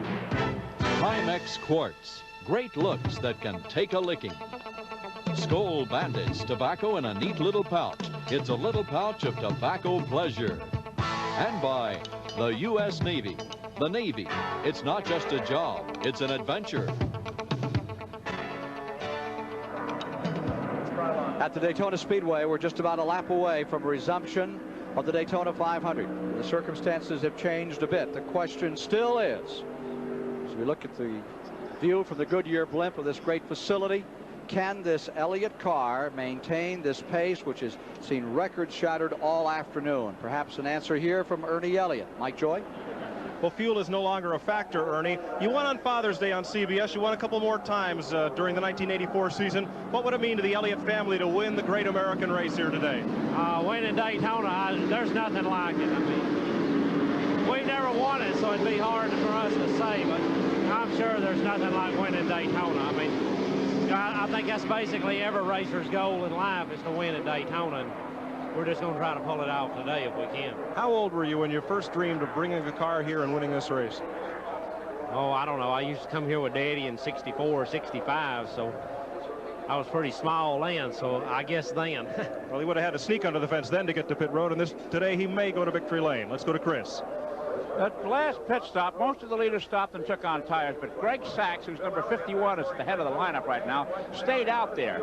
The difference between having the old tires on and the new tires on is only a difference for about 4 to 6 laps. The cars with the new tires can go faster for only 4 to 6 laps, and then they settle down to the same speed. I'm told here by drivers that a new set of tires after they're 5 laps old are no faster than tires that have 70 or 80 miles on them. So what Greg Sachs did was stay out to get up front on the track. The other drivers came in and got tires so they could go a little bit faster for a short period of time. Back to you, Ken. And he saved about $600 in the process. Well, this is the point, of course, and the rule is about to be instituted where you can't change all 4 tires under the caution, and of course it will help teams, I guess, like Greg Sachs. It'll save them some money over the year. Comes in effect at Richmond, where they race next. They go to Richmond, Virginia a week from now, back to the old roots of racing on a half-mile track where you had a checkered flag. These guys have had $2,000 worth of tires in about the last 7 minutes. Per car. All right, restart from inside Jeff Bodine's car. You're in the 8th place car. Lap down, 2 laps down actually, as they come back to the line. Pace cars coming in. Here's Bodine taking his shot on the inside. You see the orange car and white down on the inside, sneaking under number 90 and pulling up alongside Joe Ruckman as he tries to squeeze off some cars into that first turn. Bill Elliott is the overall leader. Neil Bonnet is in second. Lake Speed is in third. They all run in the lead lap. A lap down in 4th is Greg Sachs, with Buddy Baker still out here shooting it out in 5th. Ricky Rudd is in 6th. Waltrip in 7th.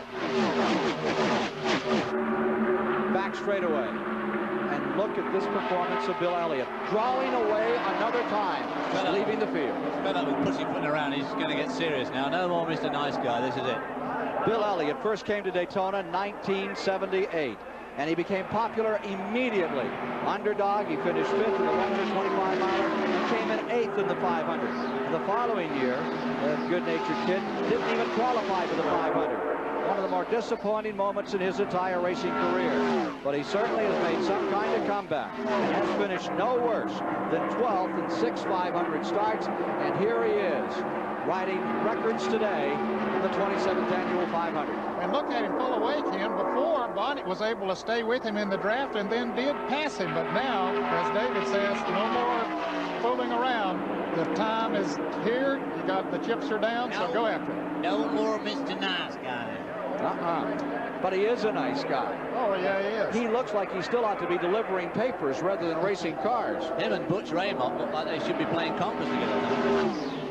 Bill Elliott down into turn number 1. Tweaked a lap at over 205 miles per hour to put this car on the pole, and it hasn't backed up yet. It won the 125-mile qualifier. Only 2 previous drivers, Fireball Roberts and Cale Yarborough, have won all 3 in speed weeks. The pole position, the qualifying race, and the 500. This could be the 3rd driver. From the Goodyear blimp, there's an indication of just how much power this number 9 has as it draws away past the backstretch grandstand and heads into turn number 3. 20 laps, 50 miles to go. This time by for Bill Elliott in what will be one of the most remarkable performances in the history of this race by any individual. No question about it, Ken. We have to think back to the days of Fireball Roberts when he was so dominant here in speed and driving cars for Smokey Unick and Ray Fox and some of the great mechanics of that And Petty, wasn't it 64, 66 when he walked away from the field? But not, we've seldom seen one like this here at Daytona. It's always been nose to tail. Here's Bill Elliott drawing away again, and he seems to be able to handle the field any way he wants them.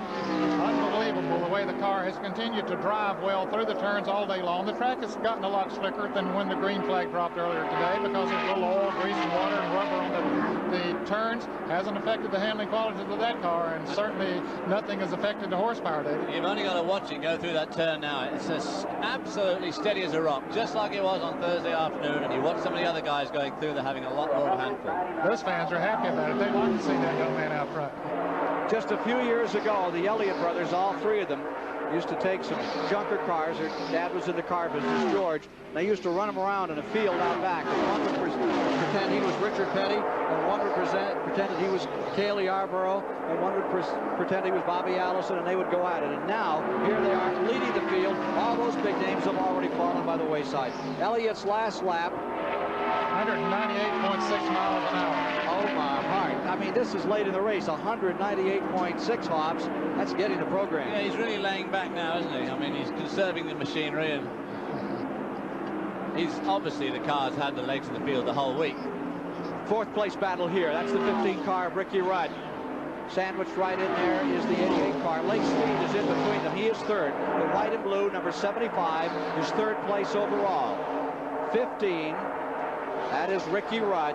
What a comeback he made last year, crashing so violently here in Daytona and then going on to win the next time out in Richmond. And there's the 88 car. What a story on Baker. Decides to form his own team. Comes out here, and Buddy Baker is still very much a part of the story, running in 5th position. The only former Daytona 500 winner in the field, even though he's a lap off the pace. He has run a very good race, and he got that lap behind, Ken, when he overshot his pits early in the race, took some extra time, and he got a lap down and just simply never been able to make it up, but he's run with the leaders ever since. And they're hanging on to Neil Bonnet, who's a lap ahead of them, but they are racing very successfully with Neil Bonnet, who's in 2nd spot. And that little move right there, Baker helping Lake Speed to move around the car number 15 that they passed is going to put Speed in a position to challenge Bonnet here very shortly. You are watching what appears to be the fastest 500 race in history. They can all stay together on this car, number 9, Bill Elliott. There's the interval, which is now up to 4 seconds. Neil Bonnet about 4 seconds back in 2nd place. Unofficially, we have 18 cars of the 40 that started out of the race, building up to about half the field, that have gone back to the garage area early. The incredible speeds that have been turned out as everyone has been forced to chase car number 9. Sometimes in the old factory days, when you were racing, Ed, they'd send one car out as a rabbit and try to force the others into going that fast. This is a one-man rabbit performance out here today. I'll tell you, if he's been the rabbit there, the dogs have had a tough time out here today. He has led 124 laps. Unbelievable. In today's competition, you just could not believe that one man could do that, but he set the trend when he ran 205 here in qualifying a week ago yesterday. Not so much one man, but one family from a small town in northern Georgia dominating the great American race. Bill Elliott, can he stay with it and win it?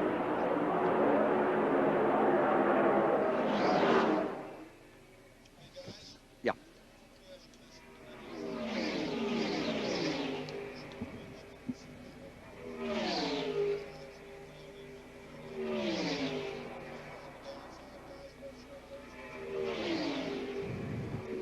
Yeah, I would think, well, there's only one Ford that's running this well. Right. There's only one. Yeah. It's this one. Yeah.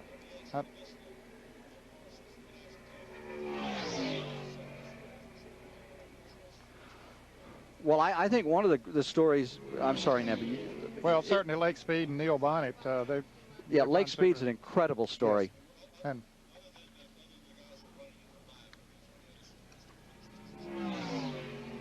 well, we need to maybe talk to some of the crew chiefs to find out why these engines blew up today. And Kenny Schrader, you got a rookie running in 11th place there right now. Would be a would be an interesting. Kenny Schrader, the only rookie in the field, is running in 11th place. Yeah, and we need to talk to Bodine when he comes in. I'm not sure, Bob, that we need to address the situation strongly, that the rules need to be changed or anything of that nature. I mean, they need to, yeah. Yeah. Because he's the only Ford that's going so well. Yeah.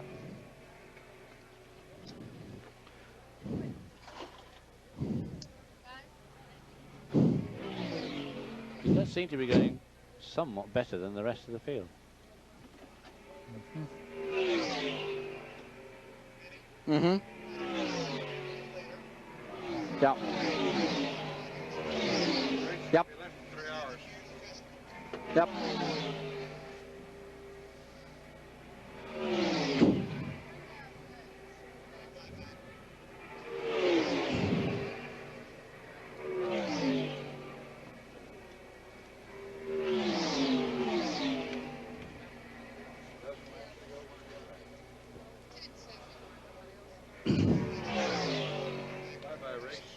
Yeah.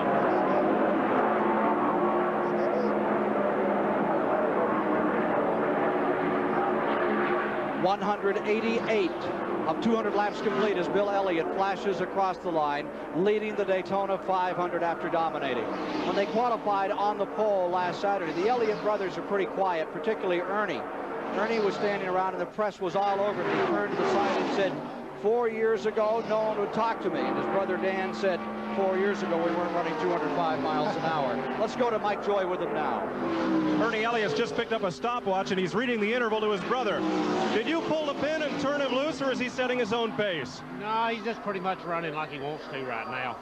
Are you comfortable with that big a lead, or would you rather he back off in just a bit and save the car? Or is it his show? Well, he's just doing whatever he feels like is necessary, so, you know, we'll just have to wait and see. It's all in Bill Elliott's hands now. Let's go to Chris Economaki. I'm with Tim Brewer, Neil Bonnet's crew chief. 11 laps to go, Tim, and 8 seconds. Is it hopeless? Well, it's not hopeless, Chris. It's not over yet. Something can happen to Elliott, you know, heaven forbid. But, you know, still, yeah, we'd take it either way. You know, he's been awful dominant, been coming down here for a lot of years. He's definitely got the strongest car I've ever seen here. Okay, there you have it from Neil Bonnet's crew chief. Live in hope along the pits at Daytona International Speedway. Back to you, Ken. Thanks, Chris. Third spot is number 75, Lake Speed. He maintains the third position. There you see him in the white and blue car. And in the fourth position over now is the car just in front of him, a lap down, number 88. That is Buddy Baker. Then just behind, whoa, is Greg Sachs in the 51 car trying to hold on to it. Ricky Rudd is back to 6th. Waltrip is 7th. Bodine is 8th. Bobby Hillen is in 9th. Rusty Wallace is in 10th. Sterling Martin 11th. And the only rookie, Ken Schrader, is up to 12th. Mike Alexander is running 13th on the field. But it's still Bill Elliott, the biggest story of the Daytona 500 for 1985. Well, I think Tim Brewer said it there, Ken. That's the strongest car that he had ever seen here. And I'll tell you, it's been a long time since we've seen a car that dominant at Daytona. But don't go away. You know, the final 10 laps here, they've been strange at Daytona. Baker lost 2 500s in the final 6 laps. Trouble at turn number 1. Trouble going to turn number 1, number 48, Lenny spinning, Pond. looping. Lenny Pond, the Virginian, taking over the car that Trevor Boyce drove a year ago, is bringing out the caution flag. And the strategy once again goes down the drain. They'll all be coming back into the pits, taking on tires again, and it'll be a new run. And it will probably be, these laps, of course, are counting laps, a run of just 2 or 3 laps to the finish between 3 men. Bill Elliott, Neil Bonnet, and Lake Speed. There's Lenny Pond, the Virginian, who won a 500-mile race at Talladega. At that time, the fastest 500-mile race ever run at some 174 miles per hour. And now he sits there completely stalled on the racetrack. Let's see what happened to him as he went down towards turn 1. We see Pond moving around in the car, just waiting to get some help now with the tires flat on it. As he comes out the front straightaway, those cars passed him on the outside and apparently pulled the back end of it around. Then we see the tires blow on the car. And amazingly, Ken, it stays down off of the wall. He is really turning that steering wheel. You can see him, David, as he cranks that steering wheel and then brings it to a halt there. He did a very good job there. Didn't back into the wall. And he was also lucky that when he got sideways, it didn't lift. It was just on the edge of lifting up, but it didn't quite fly. So Lenny Pond pretty lucky, but very disappointed this close to the end of the race. And as you say, all the strategies are going to change now. all these tires, when they put these new tires on, you just want a 16th of an inch or an 1/8 of an inch wrong stagger, and you can be really out to lunch. Elliott on pit road. No surprise to see him coming on the pit road, and Mike Joy is there. Well, the Elliott crew had a look at Neil Bonnet go by, staying on the racetrack. Elliott will have to come up from the back of the line. Be a routine stop. They're under caution. They're in no hurry. And Ernie Elliott checking with folks back behind the pit wall as they put right side tires on Bill Elliott's car and now come around to attend to the left side tires. Elliott has a cup of water and he's tossed that out the right side window. He looks very calm and collected as he sits behind the wheel of that 200 horsepower machine and knows that it will be just a couple of laps shootout to decide a 500-mile race. Well, Neil Bonnet, I think, sold him a dummy there.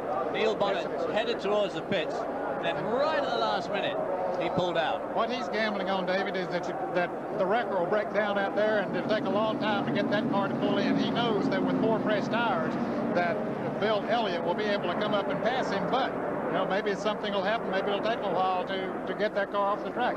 That's how Pearson lost to Hamilton in 1970. Remember, there were only 2 tires changed. All right, here they are as they were coming down pit road. You see, Bonnet was right behind him, and then he pulls out and decides not to do it. Now, whether that was his own decision or whether the team manager, Tim Brewer, said, hey, stay out there, and anyway, he did stay out there. 192 laps are now complete. Bonnet in number 12 will be deployed up in front. Well, they delay this for a couple more laps. That won't give him enough time to get through. No, indeed. The wrecker, of course, is not breaking down. He's got that car off of the track. We didn't really expect it to. Didn't we? Well, Ned, you know, think back. Buddy Baker lost 2 500s, final 6 laps, both in 73 and 78. When the engine came apart, he had the race won. And your old pal LBJ, little Bobby Johns, came out here one time, and he spun from the lead in 60 with just a few laps to go on this race and gave Junior Johnson the win that year.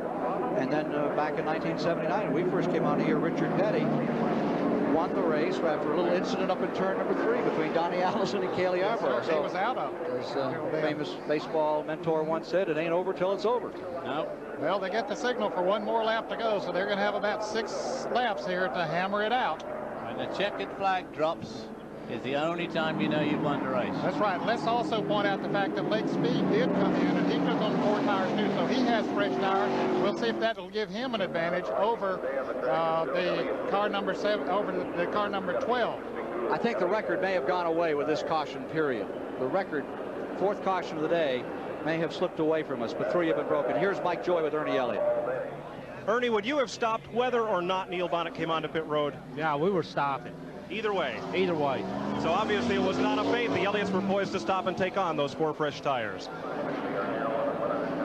I think it was a precautionary measure, Ken, that they stayed out there. And the fact that NASCAR lines them up 2 abreast, those are lap cars down on the inside that we see. And so we see the first 3 place cars that are right in the line there. So it's not like that you have to go back completely to the rear end of the field. And you see the 4th place car on the inside, number 51, Greg Sachs. He's a lap down, and directly behind him should come the man that he is trying to counterattack from, Buddy Baker, along with Darrell Waldron running in 6th, Ricky Rudd in 7th in those positions. There's Sterling Marlin. He's run a beautiful race here today, but it looks like he's going to be out of it in the car number 95. Half the field is retired, more than half now. That's the 21st car out. Sterling Marlin, who we just see being pushed away there, qualified at an extremely high speed. 198 plus. Yeah, very good. Well, here's a team that started literally in a schoolhouse. This number 9 Bill Elliott team, they bought an old schoolhouse, and they used to build the engines in the 1st grade, and they used to build the chassis in what had been either the 2nd grade or the 3rd or something over there, Dawsonville, Georgia. I understand they're in new digs these days. But well, they've got high grades today. Oh, they certainly have. Here they are under a green flag and trying to get all A's as we come down to the finish. And Bodine makes a dive on the inside, but he's still trying to get some laps back. And nearly gets tangled up on number 75, Lake Speed. That's Jeff Bodine going up to give us a view of those front automobiles as we decide the 1985 Daytona 500. Off they go, squaring off in these final moments to decide it all. Bonnet gets the jump. There you see Elliott in 2nd place. From Jeff Bodine's view. Now you see Elliott in 1st place. Yeah, he didn't wait long. And he won't wait long to move away either. Let's go to Chris Economack as to why Bonnet did not pit. We asked Tim Brewer, why didn't you stop? He says, why should we? Oh, Neil Bonnet's got a problem. Neil Bonnet's got a problem in the front oval here. He's spinning. Neil Bonnet out of control, almost into the wall. This is the first wall, still trying to collect it back. It looked to me like his tires went flat. The front tire started to smoke violently as he came into the trial. That's his wife, Susan, there, and you can see the disgust on her face after him running such a beautiful race all day, and now to see him slide out through there. She doesn't really know what kind of condition he's in. We saw him that he's okay, but she doesn't know that at the moment. Here's Bonnie crawling out of the car. What a disappointing. Here they are racing back to the line. They are coming back to the line. Number 9, Bill Elliott, will be in front. There'll be 196 laps complete. Elliott is across the stripe. 4 laps remain. They can be run under caution. The track looks like it may be clear. Apparently the engine let go on his car, Ken, because he didn't hit anything as he went out through there. I don't know how he missed those walls, but he would have cranked it up and tried to come around if the engine would not have blown up. Let's take a look at replay at the last moments of the hopes of Neil Bonnet to somehow pull out the Great American Race. Of course, he's running behind Elliott in the second position, and we see the smoke come from the car. Yes, the engine does blow. The wheels, the rear wheels gets in its own oil and water. It turns crossways through the grass, back onto the paved area at the end of the pit road, then down, almost clipping that wall. It looked like he was going into it, but he got it by. Replay from inside a car directly behind him, that of Jeff Bodine. Okay, here's the way that Jeff Bodine saw it as they come through the tri-oval here and head out towards turn 1, and you see all of that smoke. Now, Bodine, you know, he didn't even know where he was going. He couldn't see very well. Of course, he did get to the outside of the track, and Bonnie's car spun to the inside of the track. And a third replay. Coming to the tri-oval, you can see the engine let loose just shy of the start-finish line. Car starts to turn sideways. And the hopes of Neil Bonnet for a strong finish here slide into the infield. Here's Neil Bonnet taking truly the longest walk in sports, still waving, still a great showman. Jeff Bodine, Ken Squire at CBS Control. Do you read us? Yeah, go ahead, Ken. What kind of a day has it been for you? We thought you were going to be stout and strong from the very beginning and fell back early. Well, we've had a busted ratchet all day. We've had trouble during the week practicing, and a ratchet has broken our rear end, and we just can't seem to get the car dialed in to go where we wanted to, and we just avoided Neil Bonnet's accident. You know, we feel pretty lucky today to get this Levi Garrett Exxon Motor Oil Beneficial Finance car through all this, and we're going to just go home and take this finish, if we can finish these last few laps, and try to get the thing ready next time we come back here to Daytona. But this track is awful tough, it's awful hard, and you've seen all these cars drop out today. That just shows you how tough a track it is. So if you can just finish here at Daytona, I guess you got to count your blessings and just come back next time and try a little harder. Thank you very much, Jeff. We'll be back for the finish of the 1985 Daytona 500 in just a few moments. Neil Bonnet, a bystander for this race.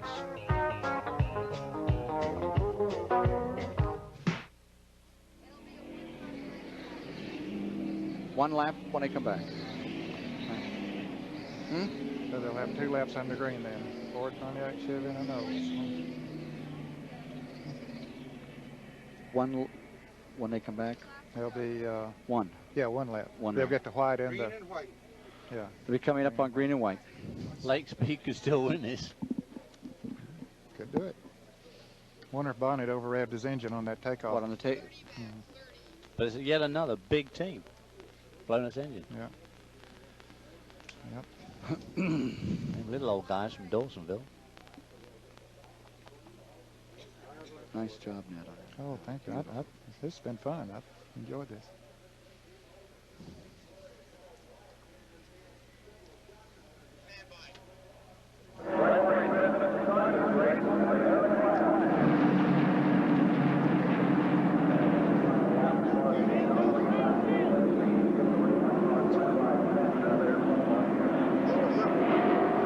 Green will be shown to the field. 1 lap and it will be over. Car number 9, Bill Elliott in front, number 75, Lake Speed in the lead lap. Let's go to Chris Economic. Oh, Neil, that's the longest of all walks, isn't it? I tell you what, Chris, you know, I should be disheartened, but it's a good sign for what's coming this season. My guys give me a good race car today. And what did you feel when it went? Well, when that thing went, that's probably as sick as I've ever felt in my life. I just, you know, I knew it was over, and I honestly thought we had a good shot there, but Bill's run exceptional. I'm just tickled to death the way the car ran. Okay, thank you. Back to you, Ken Squire. Down for the last lap. Elliott draws away. Lake Speed gets one more shot at Bill Elliott. No one's been able to contain Elliott all afternoon. And one thing that Lake Speed didn't need was those cars running side by side with him. Of course, they're running for positions too, but he needed every clean shot that he could get to keep up with Elliott. He was not going to be able to do it. Yeah, he wanted a bit of help there, but too late now. First place, no contest given to Elliott. Battle will be for third. Lake Speed is in second. Battle will be Waltrip, Baker, Rudd inside that third position. There's Lake Speed right there. In the second position, Bill Elliott is on his way to his greatest race ever. Little looseness up in turn number 3. A couple of cars all the way sideways. Here they are coming back to the line. And after dominating all day, his crew out on pit road, Bill Elliott wins the 1985 Daytona 500. There you see Ernie Elliott. Dan Elliott standing there just to the left. What a moment. Lake Speed up to congratulate the winner of the Daytona 500, David Hobbs. What a great result for Lake Speed, too. Half a second behind. Wonderful race for Lake Speed. Born-again Christian who works as hard at his church as he does at his racing. He comes out here and has the best day he's ever had. Buddy Baker coming to a halt, and as they raced across the line, unofficially now in third spot, we have Waltrip and Baker for fourth and Rudd for fifth. Well, Bill Elliott took the lead 8 times today and led for a total of 137 laps. Of course, his margin of victory was only a half a second. That doesn't seem like much compared to the way he ran. If he had had a really lucky day, he could have won this race by, you know, a couple of 3 laps. This team worked 16 hours a day. They worked from November on. They took, they said they literally took time to sleep, took time to eat, and to go to church on Sunday. And some of them even worked on Christmas Day. They split the shift up so they could be with their families to get that car here and to make it perform. And there you see Ernie Elliott, the man that put the engines together, and one of the brothers. Let's take a look at the replay right now, Ned, of how they came across the line. Or perhaps we'll get a chance to... Well, Mike Joy is there with Ernie Elliott. Okay, here's the cars as they came across the start-finish line. Of course, there's Elliott way out front, half a second, say way out front. And there's Lake Speed for second. And there's third, going to Waltrip, and Baker for fourth. So Darrell Waltrip had a pretty good day in the end, really, after a very bad start. Bet your life. Let's go to Mike Joy. Ernie Elliott, you folks have dominated every car here all week long. Could you be any happier than you are right now? No, not really. You know, everything just went well. I just have to thank the good Lord for such a good day. I mean, you know, such a good week. I mean, everything's went just, you know, above your highest expectations. And, you know, I credit all the crew because they worked so hard coming down here. We wanted this race so bad. Everybody keep cool. You know, you got to look at that $1 million that R.J. Reynolds put up, and this is the first leg in it. And I'd like to thank my sponsor, Coors, and our car owner, Harry Melling, and all of our family and friends that have supported us. I mean, you know, they've stood by us all the way.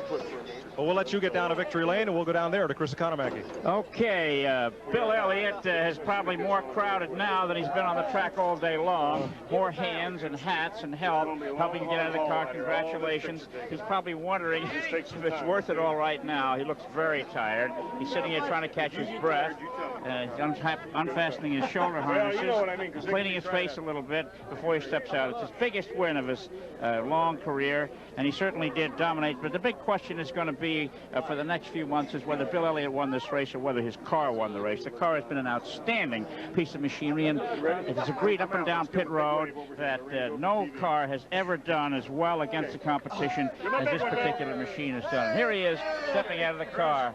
Hey, we talked to you just before you got in the car, and now we're talking to you just to get out. How tough was it, Bill? Well, I'll tell you what, the car ran so good all day long, and Cale ran a heck of a race. I know I felt like he was going to be another car to beat. You know, when we started off there and he took off, and I let him set the pace, and You know, I run a long errand. Those times I was running as hard as I could run, and he was leading the race. So, you know, he would have been a tough guy to beat at the end of the day. I was worried about him all day long. I see the right front headlights there. They're all taped up. What happened there? I don't really know. Evidently something happened to it, and they made us tape it up on one of the green flag stops. Bill, I'm sure the question's going to be asked you later on is who won this race today, Bill Elliott or the Ford? Did the man win it or did the car win it? Well, I think I got to give credit to the car because it absolutely ran like you couldn't believe. Proud of him? Yes, Lord, it was a hard race.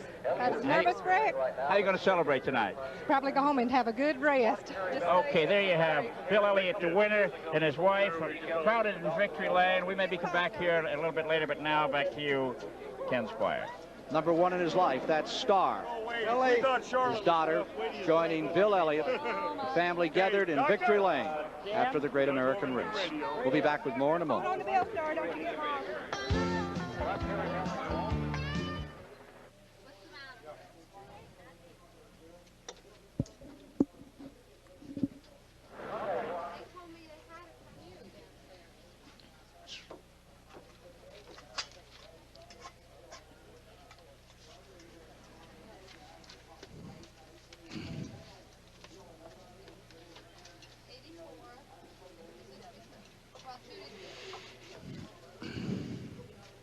Yes, sir. Okay.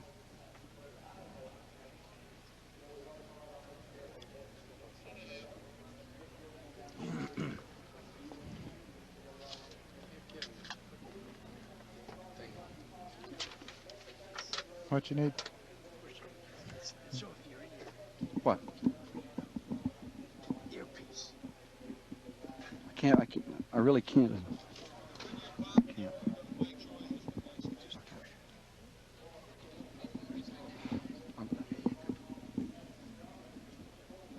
Where am I going? Where are we going next? To Mike Joy with Lake Speed. Good year. Thank you. Yes, sir.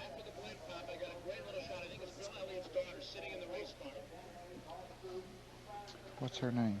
Star.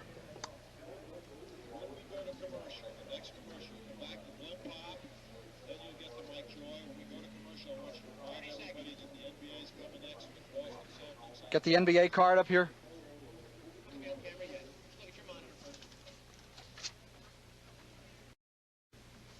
Get your merry band together in a nice tight 3-shot when I need you, okay?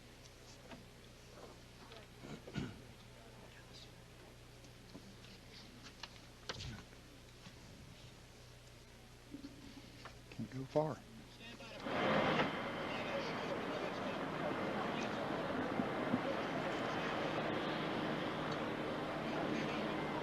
From the Goodyear Blimp Enterprise, here is a picture of the Daytona International Speedway, and the entire focus of attention is Victory Lane. And look who's in the winning car, number 9. I think she's 7. That is Star Elliott. Bill, the hardest words I've ever heard him say was, she's a miss. She doesn't look all that much younger than he does either. Let's go to Mike Joy with the second place finisher. Lake Speed is here, and he's probably the only fellow in this place who's just as happy as Bill Elliott. You've been down here 3 times for the 500, never finished one until today. Here you're home in second place. Yeah, Mike, I tell you what, I just can't thank the good Lord Jesus Christ anymore, because, I mean, it made it all possible. This place, this team, the people, circumstances, everything, was something that nobody could keep their hands on. I mean, it all came together in a strange way at the last second. I mean, like sponsorship nationwide, automotive parts came on with us last night, and it's been, you know, we just been dragging it out, had to have faith and just hold on the whole time. But thank God, you know, thank God it's happened and we're here. But car owner Bob Rahilly is also in tears. You ran all last year without a sponsor, didn't have one until last night. As Lake said, you guys have got to be thrilled. We're thrilled, and I'm like Lake. We had a lot of things working for us today. The Lord is obviously on our side. It's coming together for the team. Lake came into our lives, and that was a big plus. And we've got a new sponsor that we're working real hard to show them what we can do, and I think we gave a good accounting of that today, and I think we're back to where we need to be. Ken, did you ever see a second-place team that was just as happy as the winners? Here they are. Lake Speed, indeed, as happy as anyone could be after this sensational performance. A consolation race for a victory the first time in 3 years. He didn't even finish the 500, and today he's right there next to victory lane. More from Daytona in a moment.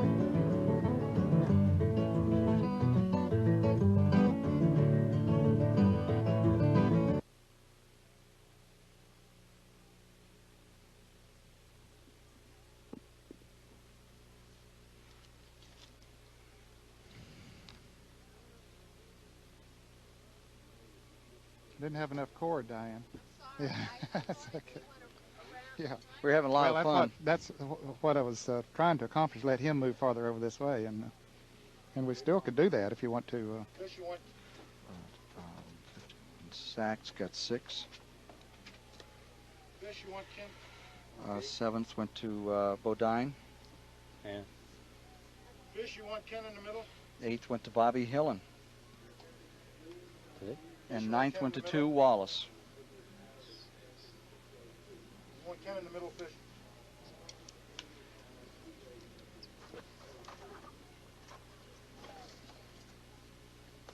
Oh. I'm standing on my head. This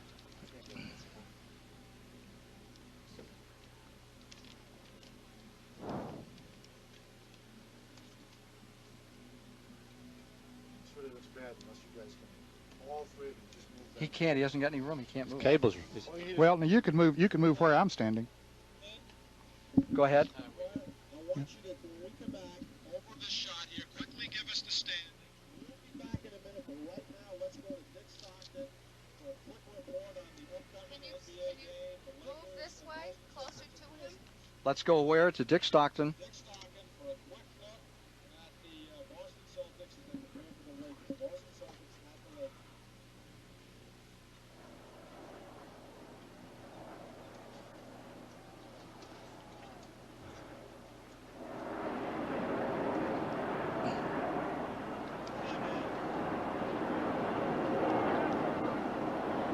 Averaging 172.265 miles per hour, not a record. Bill Elliott is first, Lake Speed second, Waltrip third, Baker fourth. Ricky Rudd comes home fifth. Greg Sachs winds up the day in sixth. Jeff Bodine is in seventh. Bobby Hillen is in eighth. Rusty Wallace is in ninth. All new names, new stars in Grand National Racing. Ken Schrader, the rookie, winds up in 10th place overall in today's race. For just a moment, let's go to Dick Stockton, who'll give us a quick glimpse of what's coming up next on CBS today, and that's the Lakers and the world champion Boston Celtics.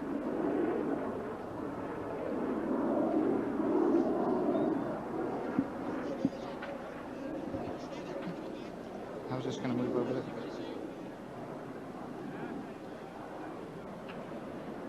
How much time?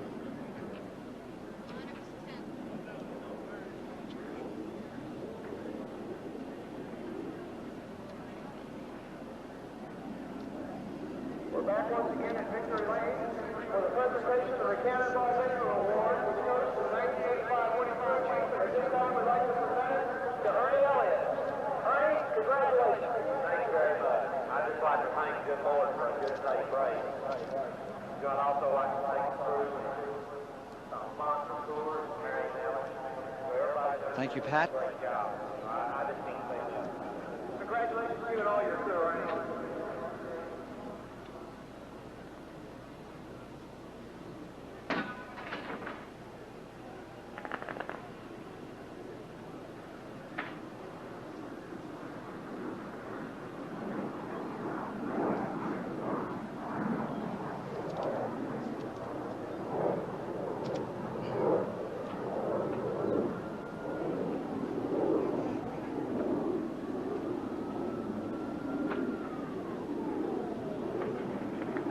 Well, thank you. We've had one revision on the finish. In 10th spot is now Neil Bonnet, moving Ken Schrader back to 11th position.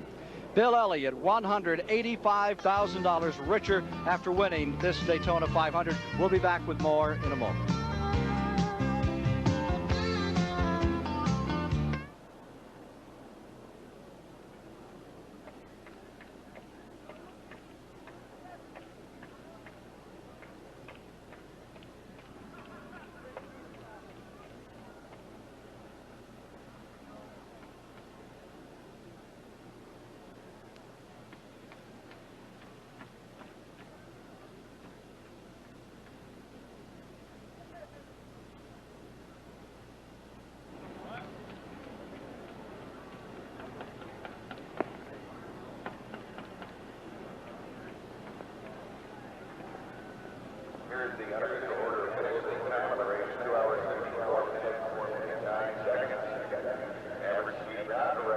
It's all new kids. That's the same.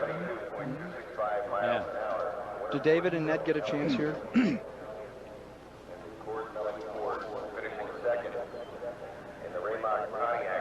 We get a chance, or do we just stand? Those are the only two cars completing the 200 lap distance. Finishing third, one lap down. In the Budweiser Chevrolet Darrell Waltrip, car number 11, finishing fourth. Car number 88, the Bullfrog Nicholas Oldsmobile, Buddy Baker, finishing fifth, also one lap down. In the number 15 Motorcraft Ford, Ricky Rudd, finishing sixth, one lap down. Car number 51 in the Saxon Sun Chevrolet, Greg Stack. Okay. In seventh Okay. spot, 2 laps off the pace, Levi Garrett Chevrolet, car number 5, Jeff Bodine.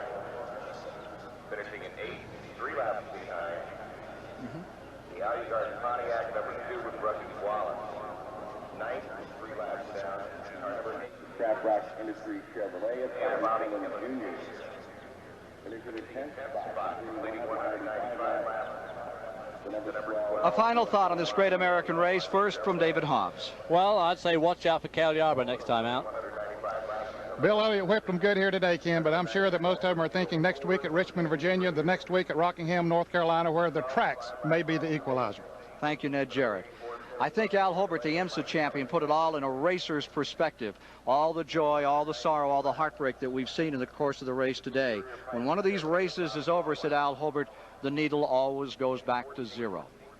Thank you for being with us for the 1985 Daytona 500.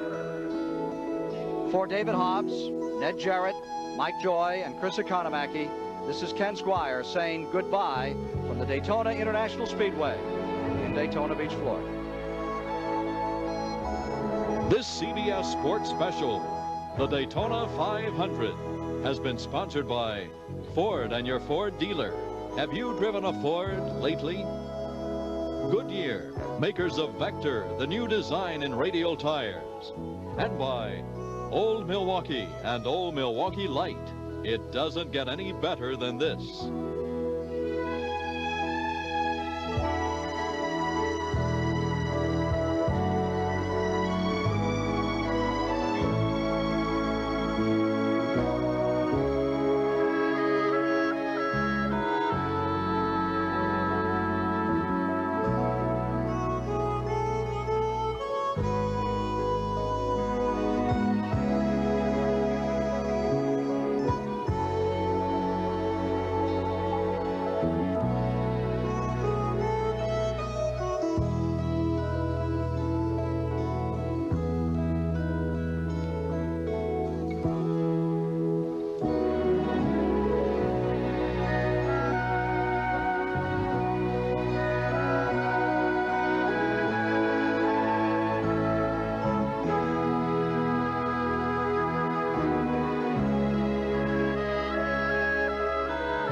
Stay tuned next for the NBA on CBS as the Boston Celtics take on the Los Angeles Lakers live from the Forum in Inglewood, California.